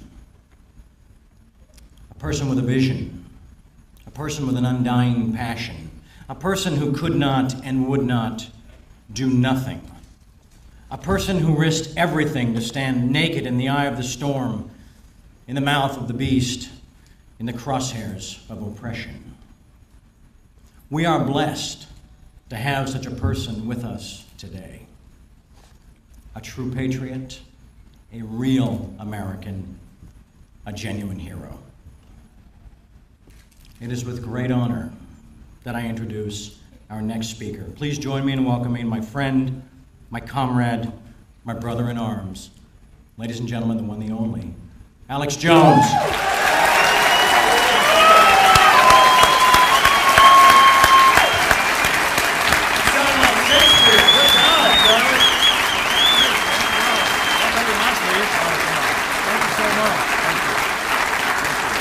I want to thank all of you for being here, and Charlie Sheen and everybody. Charlie, I'm not going to keep you up here too long, but what's it like to see all these energized people? I mean, this was your idea, really, originally, to have a Truth Convergence here in Los Angeles. What do you think of this? This is real, and it's inspiring. I'm inspired by your speech, I know that. Lastly, what was it like when you took that plunge? Because we talked about it. I mean, Charlie knew what he was doing. He's not a stupid guy, he's smart. What was it like when you took that plunge, when you decided to go public and speak out? When everybody else, in Hollywood seems to know what's going on, they didn't have the will that you had, the courage. How did you do that? I just got tired of listening to the lies and knew it was time to do something, but that specifically that plunge was like, I guess jumping out of an airplane, not knowing if I had a parachute. Well, Charlie Sheen, I want to thank you for being here, and I want to thank the crowd for being here, and I'm just honored to have you here with us. There's no way to top what you said. It was like Shakespeare. Oh, please. No, it was. Come on. You're too kind. You're too kind. Thank you. Charlie, thank you so much for being here. Thank you so much.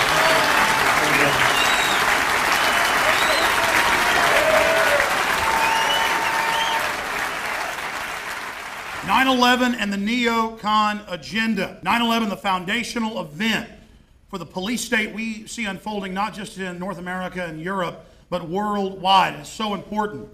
9/11, 2 days of truth, facing the facts, facing the evidence.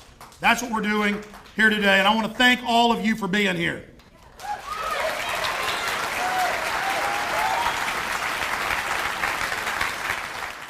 I'll be giving an hour-long speech and taking 30 minutes of questions later in the day. We have Professor Jim Fetzer, just one of the greatest minds on 9/11, coming up after we debut my new film, Terrorstorm. You'll see just here in a few minutes. But I wanted to take just a few moments to talk about courage. It is so wonderful. It energizes my soul at its very core to be here with 1,200 plus like-minded people that are seeking the truth and that have the courage to face the facts and face the evidence when they see it. So I salute you for being here.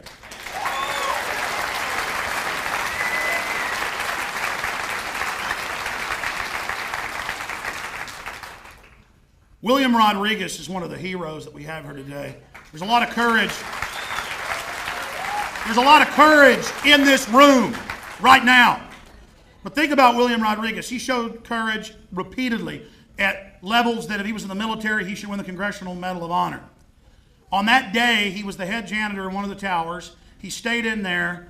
He helped take the firefighters all the way up to where the planes had impacted, to where the main damage had occurred. He single-handedly guided out 15 people himself, and he was there when that building collapsed with those firefighters and was the last civilian, the last non-emergency worker to be pulled from the rubble alive. But frankly, I think the even greater courage that he exhibited was when they took him to the White House, national TV, hundreds of shows. They wanted him to run for Congress. They wanted him to be the new Sergeant Rourke. But he started talking about the bombs going off that day and the explosions before they collapsed and the things that he witnessed. And they told him, just shut up about this and you're going to get millions of dollars. And they were offering him all these deals. And he said, no, I'm not. Then they turned against him. Then they tried to demonize him. And folks, I'm one of the few people that I know who's actually been in the position when you're offered millions of dollars to shut up. And I know it takes some energy to do that, to say no. But this guy had the physical courage. He had the courage to say no to the propaganda.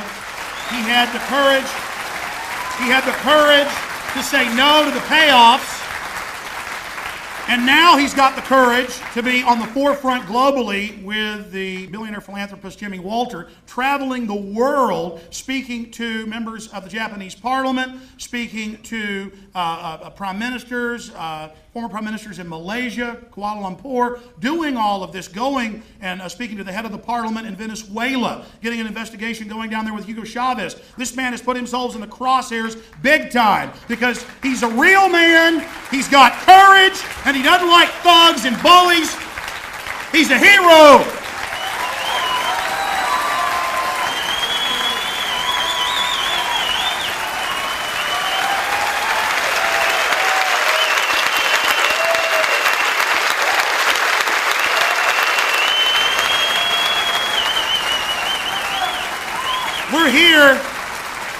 We're here amongst heroes, and again, all of you have courage for just being here.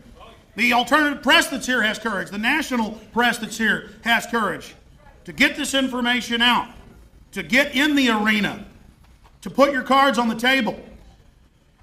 I mean, it's just so wonderful to know that we've gone from almost 5 years ago with no one believing that 9/11 was an inside job, but having the evidence, to now in major polls, half of the American people in scientific polls believe the government carried out the attacks.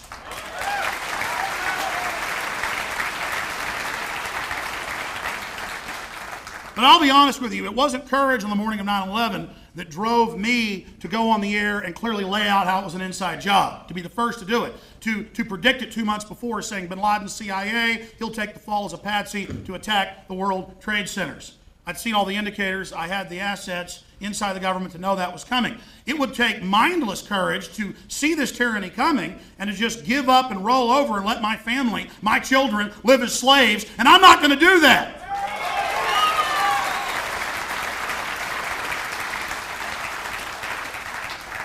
And there's somebody else in this room that has courage, and he doesn't even want me to talk about how he has courage, but I'm going to do it. I don't care, because we need to single out these heroes.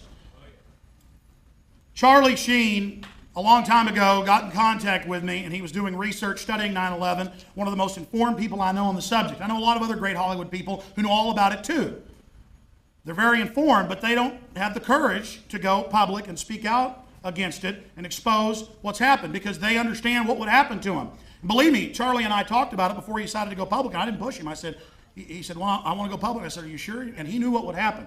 He knew the hit pieces, the spin machines, the things they could do, and just like flipping a light switch on, as soon as Charlie went public, we saw the most ridiculous allegations you could ever imagine, of course, that have all been disproven as manufactured frauds. Think about that courage, knowing that 9/11 is an inside job, a self-inflicted wound, knowing that the official story is a fraud, knowing what the consequences are going to be, and going into that lion's den. That's the equivalent. That's the equivalent of being a World War II airborne ranger and charging up those beaches at Normandy against those machine gun and howitzer nests. And Charlie Sheen did it. He knew what was going to happen. He understood it. But I don't think he understood the huge effect it would have. The 9/11 truth movement had grown. It was growing fast. But when he did that, it was like adding gasoline to a fire. It exploded, and those fires have spread. And Charlie Sheen, what he did with those 2 radio interviews, and then what he did on Jimmy Kimmel, after he'd already been told to shut up, still going on, still having the courage, what he did, I think, is the most important thing he'll probably ever do in his life. And it changed the political landscape. Not just because he was a Hollywood guy or a director. No, because people knew the cost. They knew. People weren't stupid. They said, that's courage. That's somebody who knows we're under threat, and he's got the will to literally sacrifice himself to a great extent to try to save this country. So God bless you, Charlie Sheen. I love him. He's a wonderful person.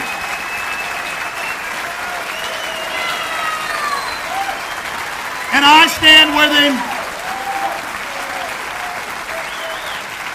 I stand with him, and I know you stand with him, and no matter what kind of garbage they spew, we know that's because they're trying to demonize a good man who loves this country, who loves every one of us, and loves free humanity. So let's stand with Charlie Sheen.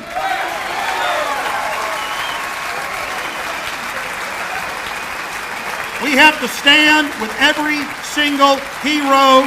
You take Professor Stephen Jones, who's worked at the highest levels, certifying huge physics projects and studies for Los Alamos and other major organizations. One of the tops of his field, published in the most prestigious magazines and scientific peer-reviewed publications. And this guy saw the evidence, he researched it, he said that's impossible. He talked to the engineers, he talked to the underwriters, he talked to the people that designed the building. Then he began to research, he got the samples, and it wasn't just thermite, it was the exact patented type used for cutting pillars. It was thermate. That presentation's coming up. So I salute Professor Stephen Jones, another hero.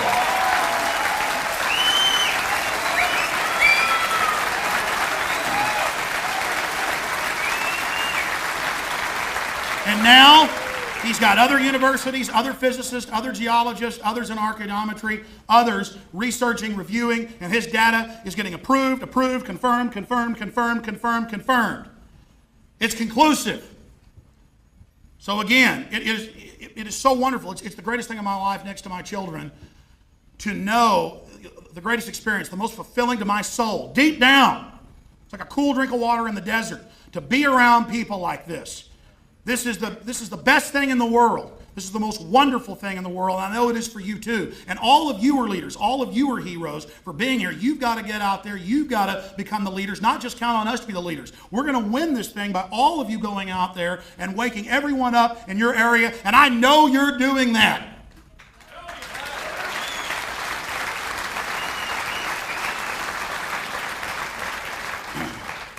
We have the moral authority. We have the facts. We're exposing the murdering criminals that carried out 9/11. My team, the guys that work for me, Ryan Slickheiser and Aaron Dykes and Kevin Smith and Mark McCorder and all the people, Rob Jacobson that are here, all my people that are here, they know what it's like. Believe me, the stuff they've gone through, the things they faced, being interrogated with me in foreign countries, having people call our office and threaten us, all the things they've been through. getting past the fear, standing firm, and seeing them getting energized. I don't even have to push them to work 18 hours a day like I do. They want to. They realize that we're at a crisis level, we're at a crossroads, a zenith point. We are literally at a key point in history where all of our efforts have to be put out at 110% to expose government-sponsored terror. Now, the film you're about to see, Terrorstorm, is, I think, one of my better documentaries, probably the best we've made. And it has a lot of voiceover in the first because we have to go over all the facts. Then we go to England for the government-sponsored terror there. We cover Madrid. We cover 9/11. We get into a lot of different issues. And I think this film is important to all the other great films, an accompaniment to all the other great 9/11 films that are out there, because it does something that the other films really don't do. We spend a lot of time on the admissions of government-sponsored terror. You're going to see a lot of examples here, and we could have had dozens more, but there's just too many in a 2-hour film to put it all in there, of where governments carry out terror attacks, or criminal elements of government carry out terror attacks to scare their populations into submission. So this is going to be an amazing 2 days, and I am just honored to be here with you sharing it. We could have had thousands more here, it's just there's no venues big enough unless you get some kind of stadium. We had to turn away just this week thousands of people. It was over 300 people calling, wanting tickets. Just the first few hours I announced it was sold out, so I'm sad for all of them, but there are some viewing areas out there for the few hundred overflow that did come. And so this is just so wonderful. God bless you all.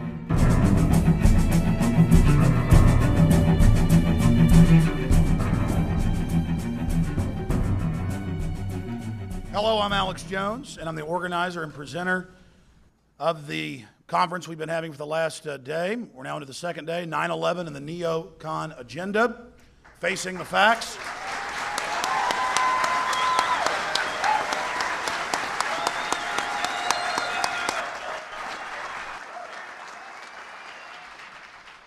It's important to understand that the 9/11 truth movement is mainstream. We are the mainstream. The scholars, the members of Congress, the former German defense minister, number 3 in Blair's cabinet, members of their parliament are clearly saying that there's something wrong with the official story of 9/11.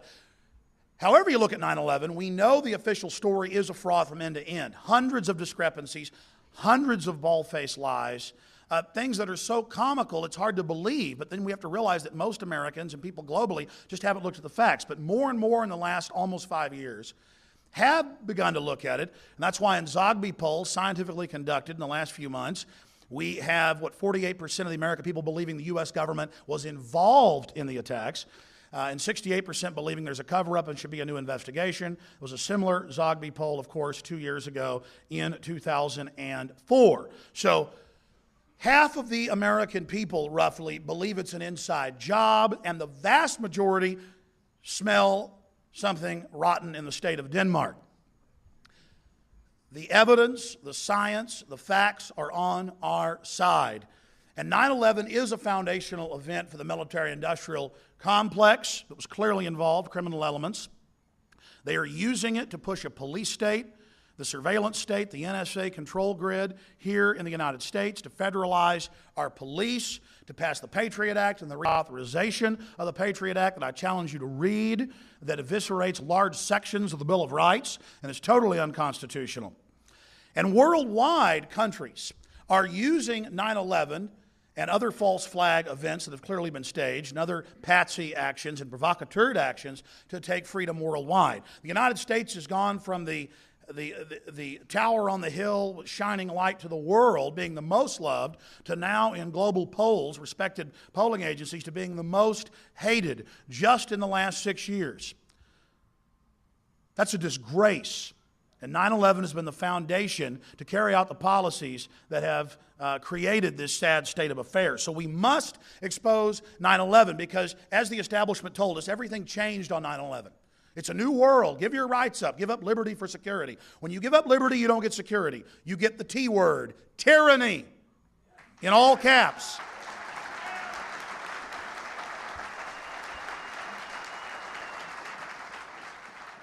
We know that the official story is a fraud, and we are here to expose this and to share ideas and to move forward. We absolutely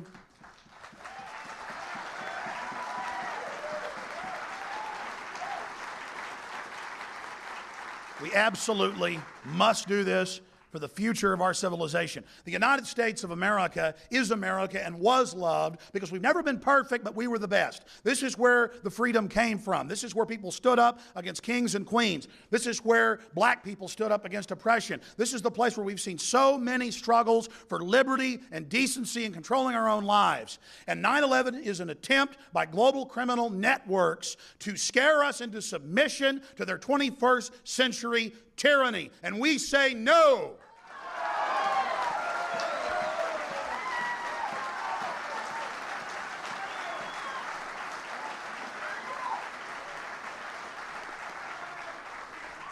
Do Arab nations, do Muslim nations, from Malaysia to Afghanistan, to Syria, Iraq, Saudi Arabia, how do they stand to gain? Qui bono, Latin for who benefits. How do they stand to gain from flying jets into buildings and turning the most powerful country with the most awesome military against them? These people aren't stupid.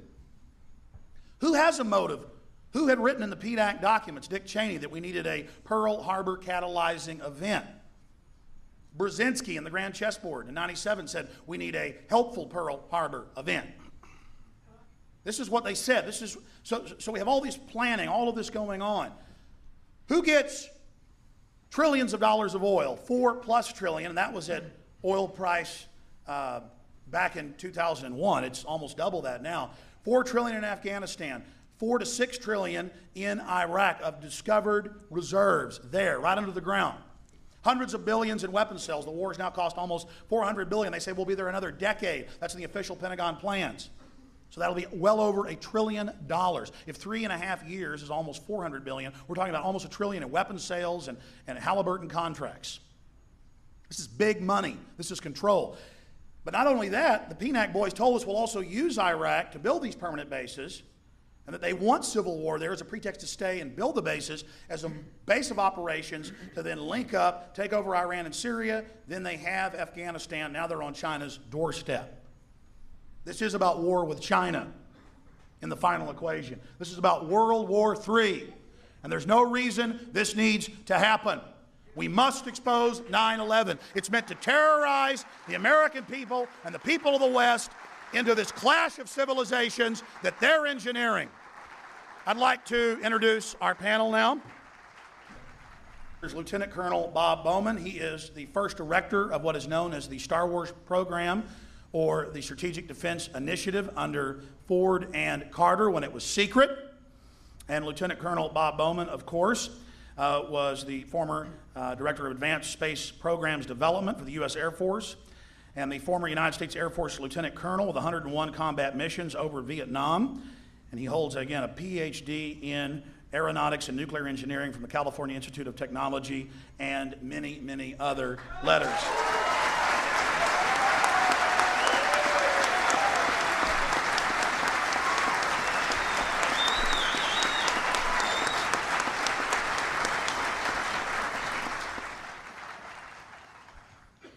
Well, if the government has nothing to hide, why is it hiding everything?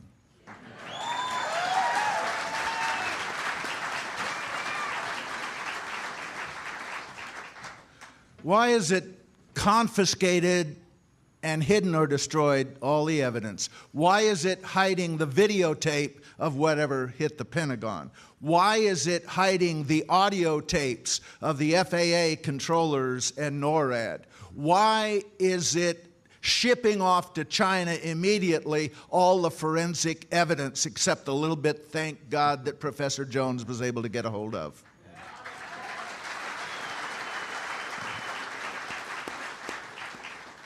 The truth about 9/11 is that we don't know the truth about 9/11, and we should.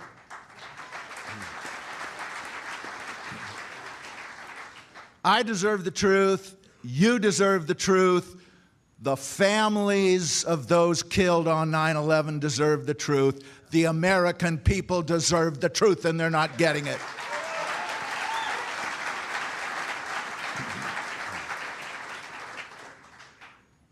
One tiny example, why were those planes not intercepted. I'm an old interceptor pilot. I know the drill. I've done it. I know how long it takes. I know the rules.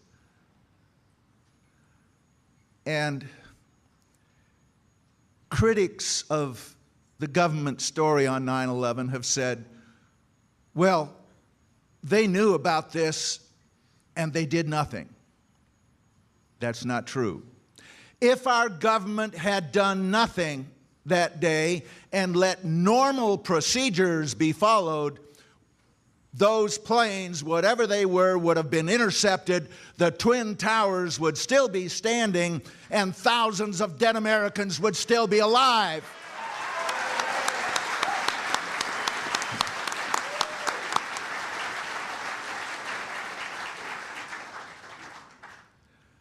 Now, some in defense of the government say, well, I guess there was a little bit of incompetence on that day. If this massive failure was incompetence, why was there nobody fired, nobody court-martialed, nobody demoted, nobody punished?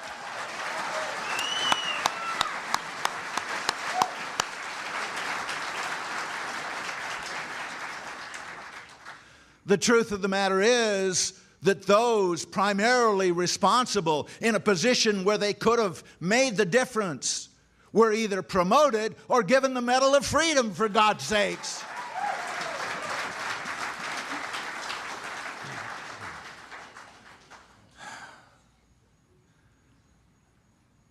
Alex talked about the connection between 9/11 and Iraq. That's my forte, because as a career military officer, as a combat veteran, I am really incensed that our government is ordering our sons and daughters around the world to kill Arabs for the oil companies.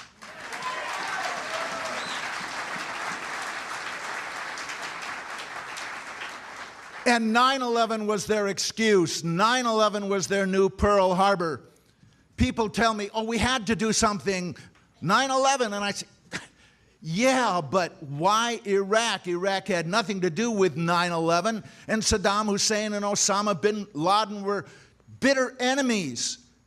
If we really thought those 19 hijackers were responsible, why didn't we attack Saudi Arabia?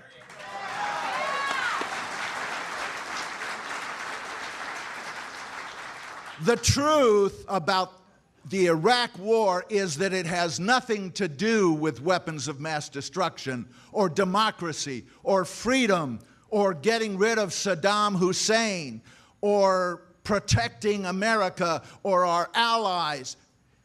It has to do with money, it has to do with oil, and it has to do with raw imperial power.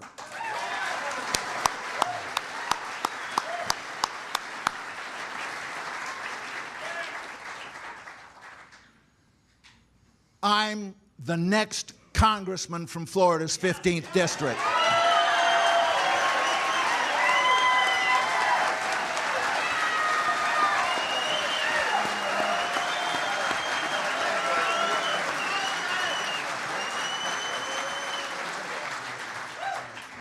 And when I get there, I am taking the 9/11 truth movement mainstream.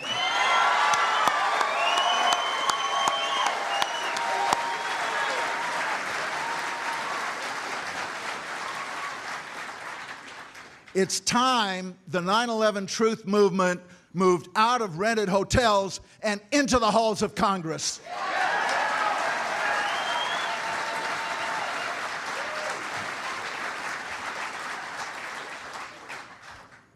I may not be there yet, but I have already lined up co-sponsors for legislation to initiate a truly independent investigation of 9/11.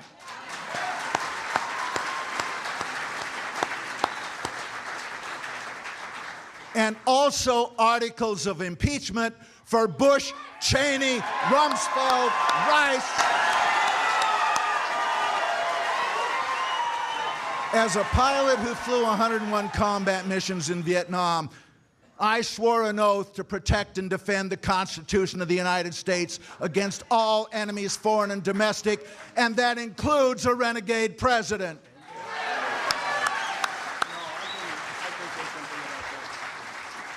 It's time the whole oil mafia were removed from office and indicted for treason.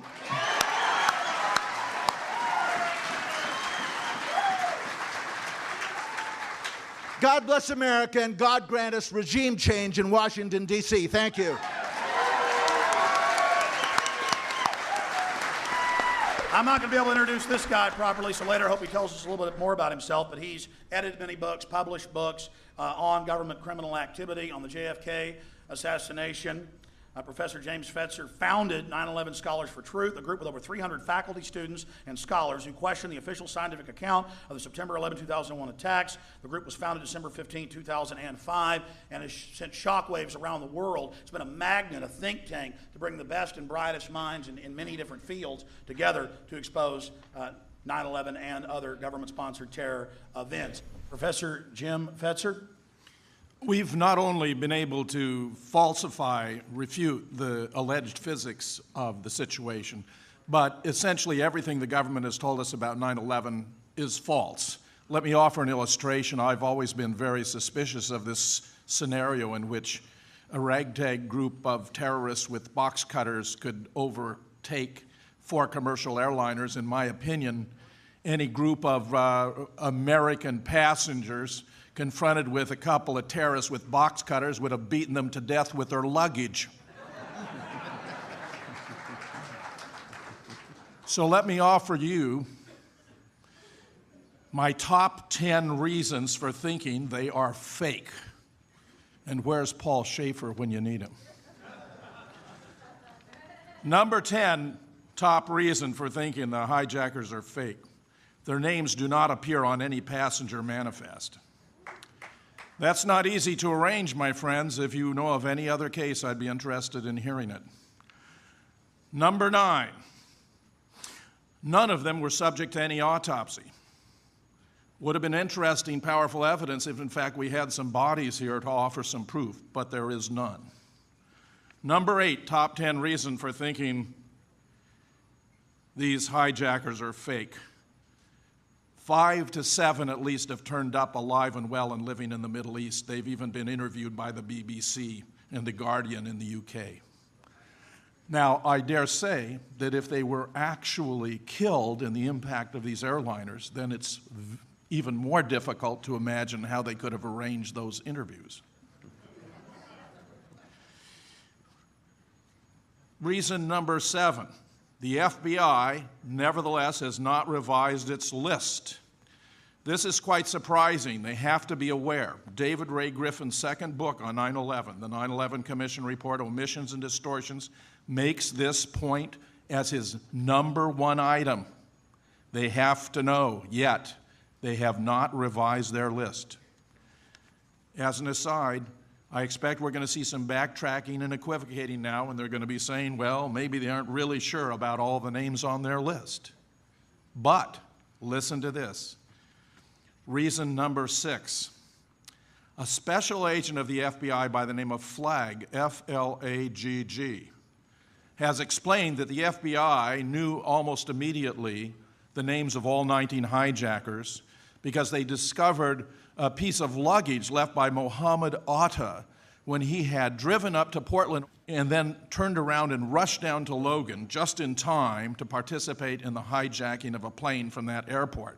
According to Flagg, this piece of luggage Atta left behind included not only a terrorist manual, but a very convenient list of the 19 hijackers. And I say, well, that's really quite stunning, considering 5, 6, or 7 of these guys have turned up alive and well. How can you explain that? Reason number 5, and that, incidentally, gives new meaning to the word false flag. My top 10, number 5 reason for thinking these hijackers were fake. They could not have flown the planes. Neil Sagatavan, among others, who's a pilot and aeronautical engineer, has studied their training background, and it's simply preposterous to presume these guys who could barely get a Cessna off the ground could have piloted a commercial airliner and brought it to its target. It's preposterous. Top 10 reason number 4. Those cell phone calls that we've heard so much about could not have been made at the altitudes and speeds these planes were flying. A.K. Dudney, a professor of computer science from Western Ontario, has taken cell phones of different makes and models on different flights around the country and discovered at altitudes above 2,000 feet and speeds above 230 miles an hour that cell phone connections become fewer and farther between. They would have been impossible. And that, of course, would include the one you've all heard about from alleged passenger Mark Bingham, where he calls his mother and says, "Mom, this is Mark Bingham." You believe me, don't you? Top 10 reason number 3. During the trial of the alleged 20th hijacker, Zacarias Moussaoui, a tape recording was played, allegedly from Flight 93, which included the passengers discussing how they were going to attempt to break down the cabin door using a drink cart. One astute student of the case wrote me to point out that this was ostensibly a cockpit voice recording, and that cockpit voice recorders do not record voices in the passenger compartment. Top 10 reason number 2 why these hijackers appear to be fake. The last words attributed on that tape to the hijackers who were facing imminent death was Allah Akbar, which is Arabic for God is great, God is great. According to a Muslim member of Scholars for 9/11 Truth, the last words that a devout follower of Islam should say when confronting imminent death is not those words, but rather, in Arabic, there is but one God, Allah, and Muhammad is his prophet. I therefore suggest that the writers assigned to this script simply didn't know enough to get it right. Number 1, top 10 reason number 1 for believing these hijackers were fake. Zacarias Moussaoui, this April, was subjected to a trial to determine whether he should be punished by life imprisonment or even death for not coming forward to reveal the plot, which the government maintained, had he done, would have enabled the government to have intervened and saved lives. I make 3 observations. A year before, April last, Zacarias Moussaoui confessed to a different plot. He had acknowledged that he had been involved in a plot to fly a plane into the White House in order to extort release of a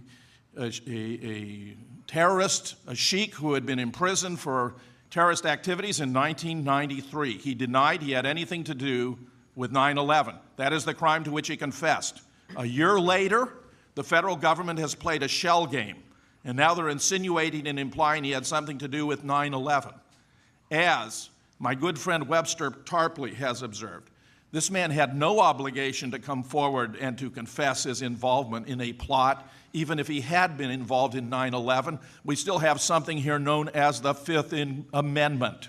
He had no obligation to incriminate himself. Third, and most tellingly, and this must have been incredibly embarrassing to the government, an FBI agent testified he'd been following Moussaoui. He'd been observing him taking this flight training.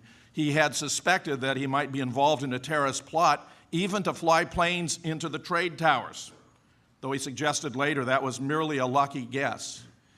He testified under oath that he had told his supporters, his superiors, about his suspicions, not once, not twice, 70 times. And I say to you, 5 or 6 might be excused as ordinary incompetence. 20 or 25 may be criminal neglect. 70 times has to have been a matter of direct policy, deliberate policy. They were keeping these guys in reserve so they could use them as their cover story when the government itself perpetrated these dastardly terrorist acts. All right. Webster Griffin Tarpley has been writing for over 25 years on government and state-sponsored and criminal network terrorism. He is an expert in uncovering how governments and how private corporations carry out false terror attacks, murders, other criminal activities, and then blame it on their enemies. He is the iconoclastic Webster Tarpley, an activist, historian, best known for his George Bush, the Unauthorized Biography, which was an underground bestseller and classic. And we are honored to have him here with us today. Against Oligarchy, a collection of Tarpley's essays and speeches, appeared on the internet and has also been a huge success at waking people up. He is the author of 9/11 Synthetic Terror, Made in the USA. Yeah. Okay.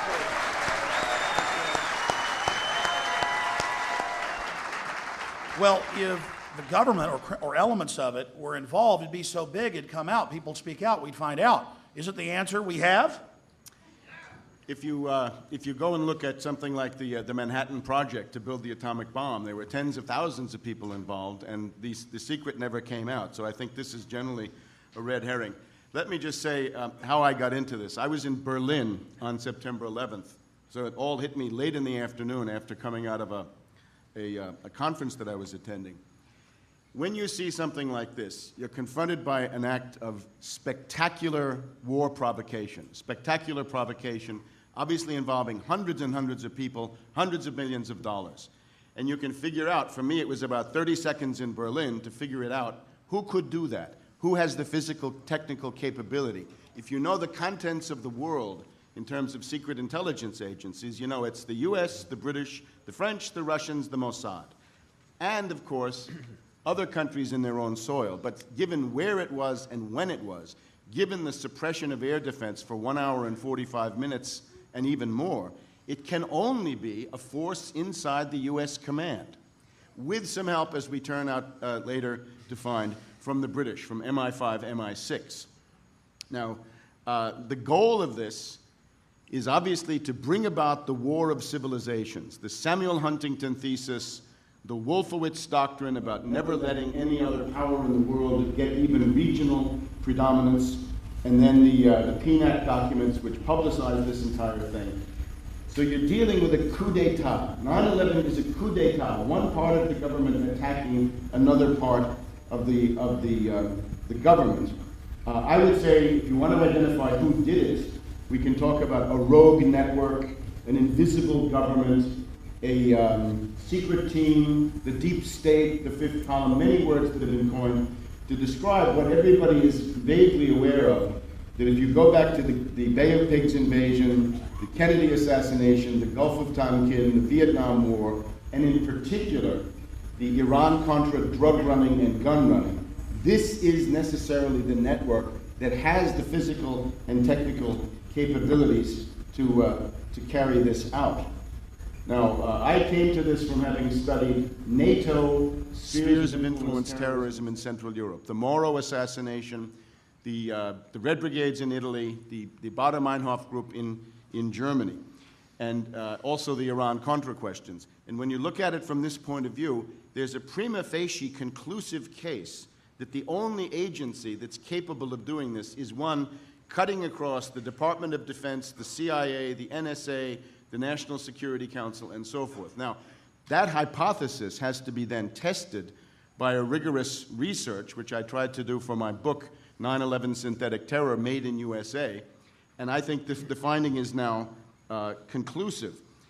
If you look at the absurdities of this story, we're given 19 patsies, a lot of them basket cases, a lot of them very low-grade subjects, a lot of people who would have difficulty even getting through a normal day without some kind of support, right? Some of them couldn't get a driver's license probably in any state except possibly New Jersey. So they're very low-grade subjects, and we're told that these 19 patsies were able to carry out these spectacular feats.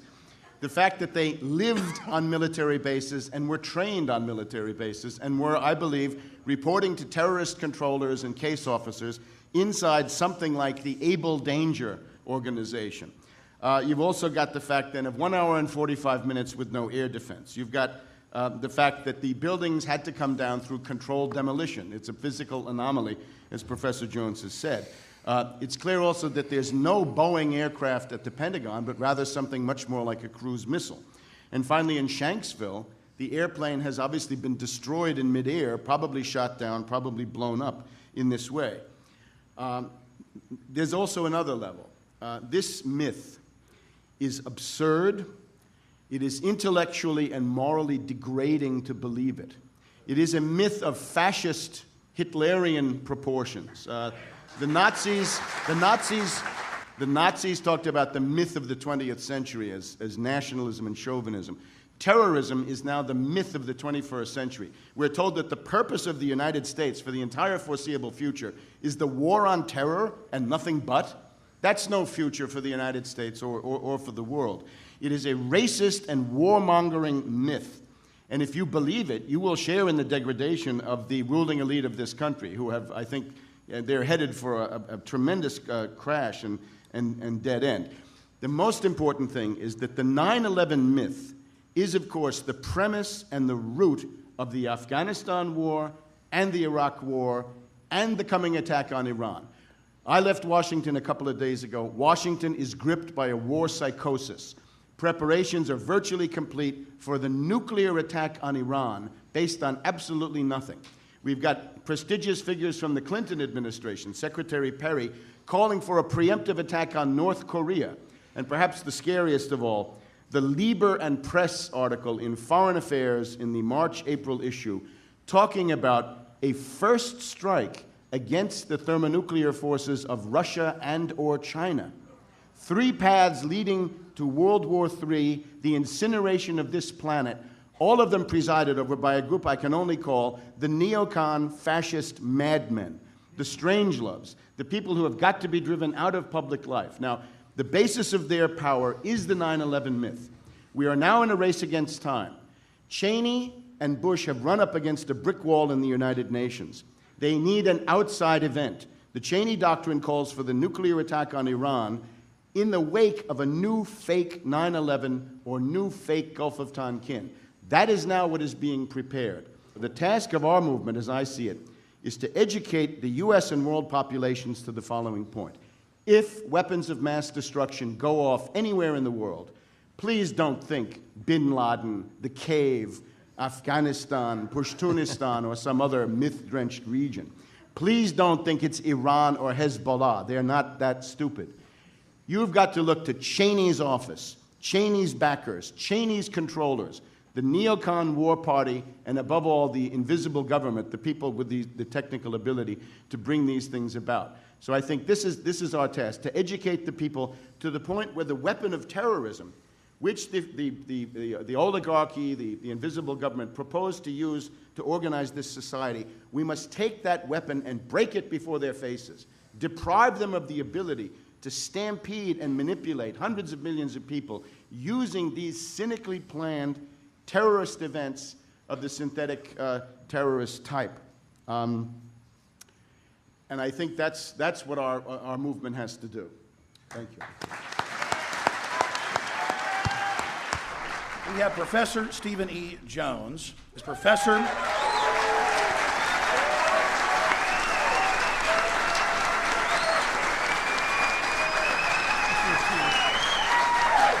Stephen Earl Jones is a professor of physics at Brigham Young University who conducts research into nuclear fusion and solar energy. Although the term cold fusion was coined by Jones in 1980, his experimental work was significantly different than more controversial cold fusion experiments by Pons and Fleischmann. Recently, Jones has also investigated, and he investigated that for the federal government, by the way, the hypothesis that the World Trade Center Twin Towers and WTC-7 all collapsed nearly symmetrically on September 11, 2001, were brought down by pre-positioned explosives. In 1973, Jones earned his bachelor's degree in physics with honors from Brigham Young University and his PhD in physics from Vanderbilt University in 1978. Jones conducted his PhD research at the Stanford Linear Accelerator Center from 1974 to 1977 and postdoctoral research at Cornell University and Los Alamos Physics Facility. And he has written a scholarly paper that has, of course, been posted on the Brigham Young University website. And right now he is working with several other universities and other physicists and scientists, geologists, studying some of the samples they were able to get from the North and South Tower, and it shows conclusively thermite was used to cut the pillars. Not just thermite, the patented type used for demolition, thermate. Professor Jones, if you can please just tell us a little bit about yourself and how you woke up to 9/11, and then go through the incredible new discoveries and developments that you have been working on. Thank you. Well, over the past several years, I received several nudges to investigate what really happened on 9/11. And I must admit, it took me a while to warm up to the idea, but finally I did. And the first time I saw Building 7 come down straight and fast, I realized this is very curious. I hadn't seen it until just about, it's been about 1.5 years now ago, and as soon as I saw it, in a sense I was hooked. I figured, as a scientist, I can't just ignore this data. I could see that building come straight down. I'd seen demolitions before, controlled demolitions. They look just like that. A kink in the middle, and then that building just comes straight down, almost at free fall speed. Yeah, it's got these steel columns in the center and around the perimeter, and yet it just falls straight down. So unfortunately, I got onto a good website, friend Jim Hoffman's site, their WTC7.net. And the nice thing that, and I have many friends now, in this area. One nice thing that they did on that site is to provide references. And I like that because then I can check, Now, I check for myself. So I go to this reference. It talks about sulfidation of steel. Gosh, that's curious. How did this sulfur get in this steel? It's high temperature corrosion of the steel with sulfur. Man, that's really strange. I read that. I went to the source. I read it. And pretty quick, I'm learning about molten metal pools under both towers after they collapsed, and Building 7. Now, Building 7 wasn't even hit by a jet, and yet it comes down, and then it's got this molten metal underneath. And where'd that come from? I mean, I hear people say, well, that would be from the metal of the planes. Well, that might work for the towers, possibly, but it sure doesn't work for Building 7. It was 300 plus feet away from the North Tower, and no plane hit it. So where does this molten metal come from? So pretty quick then, as I studied this, I wrote up a paper, which many of you have seen. If you haven't, I hope you would. Just Google on Steve Jones, World Trade Center. It'll pull it right up. And I studied various aspects. And the molten metal is my first topic. It's the one that really caught my interest, and the data is just coming together. Now, I have a sample of this molten metal. Previously, molten metal here.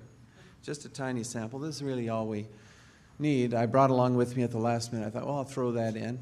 And by analyzing this, we determined it is not molten aluminum from the plane. Okay.